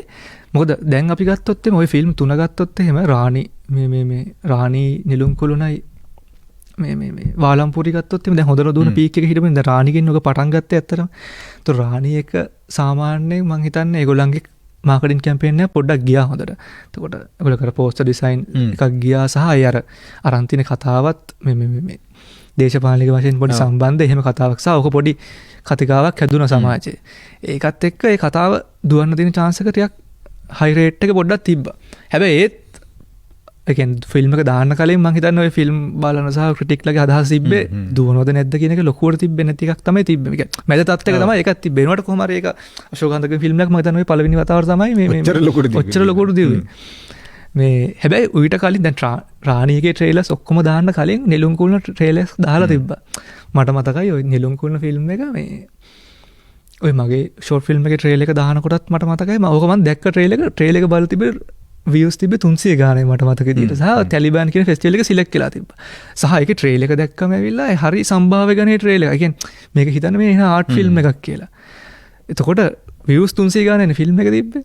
එතකොට ඒක රාණිකටත් කලින් ඕක මේ මට මතක විදිහට තිබ්බේ ට්‍රේලර් එක. මේ එතකොට රාණි එක හිට් උනේ ඔය පොඩි මාකටිං කැම්පේන් සහ ඔය ඒගොල්ලන්ගේ කතාවේ තිබ්බ පොඩි පොලිටිකල් දෙයක් එක්ක නිසා නෙළුම් කුළුණ මං හිතන්නේ ගියේ ඔය කාරණා නිසා නෙමෙයි. ඕක නෙළුම් කුළුණ ගියේ නෙළුම් කුළුණ මේ තනිකරම මේ කටවචනෙන් ගියේ. ඒ කියන්නේ මිනිහෙක් බලලා ඇවිල්ලා මං ඔයාට කියනවා මේ ෆිල්ම් එක හොඳයි මෙහෙම කියලා. අන්න ඒකත් එක්ක තමයි නෙළුම් කුළුණ ගියේ. ඒ කියන්නේ නෙළුම් කුළුණ මං දැක්ක ඊළඟුරාම මේ ළඟදිත් එකක කියනවා ඒ කියන්නේ එයාගේ ෆිල්ම් එක ගොඩක් ඒ කියන්නේ එකම පුද්ගලයා 5-6 පාර බලනවා ඇවිල්ලා. ඒ වෙන්නේ මොකද දන්නවද? දැන් එයා ගිහිල්ලා දැන් හිතන්නකෝ එයා තනියෙන් ගිහලා ෆිල්ම් එක බලන. ඊට පස්සේ ගෙදර අයට රෙකමන්ඩ් කරනවා මේක හොඳ ෆිල්ම් එකක් කියලා. ගෙදර ඇත්ත එක්ක එයා යනවා. ඊට පස්සේ එයා ගිහලා යාළුවන්ට කියනවා මේක හොඳයි කියලා. යාළුවත් එක්කත් යනවා. එයා කියනවා එයාගේ මේ එහෙම පැටර්න් එකක් තමයි මේ නෙළුම් කුළුණට හැදුනේ කියලා. කියන්නේ සිංහල ෆිල්ම් පෙන්නපු නැති මරදාන සිනේ සිටි එක නෙළුම් කුළුණ පෙන්වන්න ගත්තා. ඒක හිතන්නකෝ කොහොම අනික ආකර්ෂණ තිබ්බද? ඒ කියන්නේ ඒක තමයි මම හිතන්නේ වැඩ කරන මෙතඩ් එක. මොකද මේ තව කෙනෙක් ගිහලා රෙකමන්ඩ් කරන මොකද ඒක ට්‍රේලර් එක බලලා ෆිල්ම් එකට එන්නේ නැහැ මිනිස්සු මට ඒක දැක්ම ඒ කියන්නේ ට්‍රේලර් එක දිහා බැලුවම ඒක බලලා ෆිල්ම් එක බලන්න කියන මනස හැදෙන්නේ නැහැ. සෝ ඔය මිනිස්සුගේ කටින් කට ගිය එකත් එක්ක තමයි ඒක කොච්චර වෙන ප්‍රබලයි කියන්නේ. තව කෙනෙක්ට රෙකමන්ඩ් කරනවා කියන එක ඊටාම ප්‍රබලයි. මේ එහෙම තමයි ඇත්තට ඒ ෆිල්ම් එක ගියේ. අනිතක බ්ලැක් කොමඩි මාදිලි එකක් ලංකාවේ මෑතක ආවෙත් නැහැ. සාමාන්‍යයෙන් ට්‍රේලර් එකක වුණත් හොඳටම hina වෙන කැලේ දාලා හදන්නේ. අරක එහෙම එකක් දාලා නැහැ. කොහෙත්ම නැහැ. කියන්නේ YouTube එකේවත් views වත් තිබ්බේ නැහැ. මේ ඒක තමයි ඒක එච්චර දැන් මම හිතන්නේ ඔය දෙකටම වඩා නෙළුම් කුළු තමයි උඩින්ම මතනේ දුවලා තියෙන්නේ වාලම්පුර විතර. ඒතර වාලම්පුර එකේ උනේ ඔඩියන්ස් එකක් එයාට හිටියා. කොහොමද ඔඩියන්ස් එක හිටියා. කෝවි ඔඩියන්ස් එක එයාට හිටියා. ඒතර එයාට පොඩි මාකට් එකේ තිබ්බා. අපි කොච්චර මේවා කරත් මෙහෙම පිරිසක් කොහෙන් හරි ඇවිල්ලා මේක බලනවා. ඒ කියන්නේ හැදිච්ච ඔඩියන්ස් එකක් හිටියා. එතකොට ඔය ඔඩියන්ස් 3ක හිටිය කට්ටියක් තමයි යෝග මම හිතන්නේ බැලුවේ. ඒ අතරමැද ඔය ඔක්කොටම කැමති සෙට් එකකුත් අපි උතන බැලුවා. ෆිල්ම් එක බැලුවා. මේ එතකොට මට හිතෙනවා මේ ඒතර ඔඩියන්ස් එක යම් කිසි ආකාරයක නෙළුම් කුළුණ අතෑරියම අර දෙකේ පොඩි නිකන් රඳවගත්ත ඔඩියන්ස් දෙකක් හිටියා. අරක පොලිටිකල් කතන්දරෙත් එක්ක මොකද්ද මේ ඇත්තට සිදු වුණේ ඝාතනයත් එක්ක මනෝරාණිගේ කතාව බලන්න හිටියා. ඒ වගේම ලක්මාල්ගේ කූඹිය සෙට් එකත් එක්ක යා ඊළඟට කරේ මොකද්ද කියන එක බලන්න කතාවක් එක්ක හිටියා. ඒතර ওই දෙකට ඔඩියන්ස් එකක් හිටියා. නෙළුම් කුළුණ තමයි ඇත්තට මේ කතාවෙන් කියන එක ලොකුවට ප්‍රවණතාවයකින් මේ මිනිස්සු අතර ගියේ. මේ ඩාර්ක් කොමඩි කියන කැටගරි එකේ මේ ඒත් එක්කම ඊට වඩා අපු බහුචිතවාදියා කොහොම දුවයිද කියන එකෙන් අපිට පුරකථනය කරන්න පුළුවන්. ඇත්තට දැන් ඒ වගේ ෆිල්ම් එකක් කොහොමද ඔඩියන්ස් එක ගන්න කියන එක. දැන් අර වගේම මාකටිං කැම්පේන් එක ඒගොල්ලන්ගෙත් යනවනේ ඇතුලේ.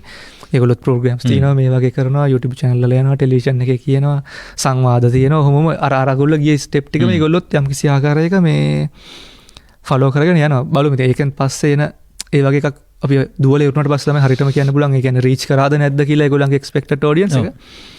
කොහොමද කියලා. එතකොට මේ එතකොට බලමු ඉදිරි ඔඩියන්ස් එකත් එක්ක මේ ප්‍රවණතාවය වැඩිපුර තිබ්බොත් මම හිතනවා ඉතින් හොඳයි කියන එක අලුත් සිනමා කරුවාට මේ බය නැතුව වැඩක් කරලා දාන්න පුළුවන් තත්ත්වයක් හැදේ කියන එකත් එක්ක.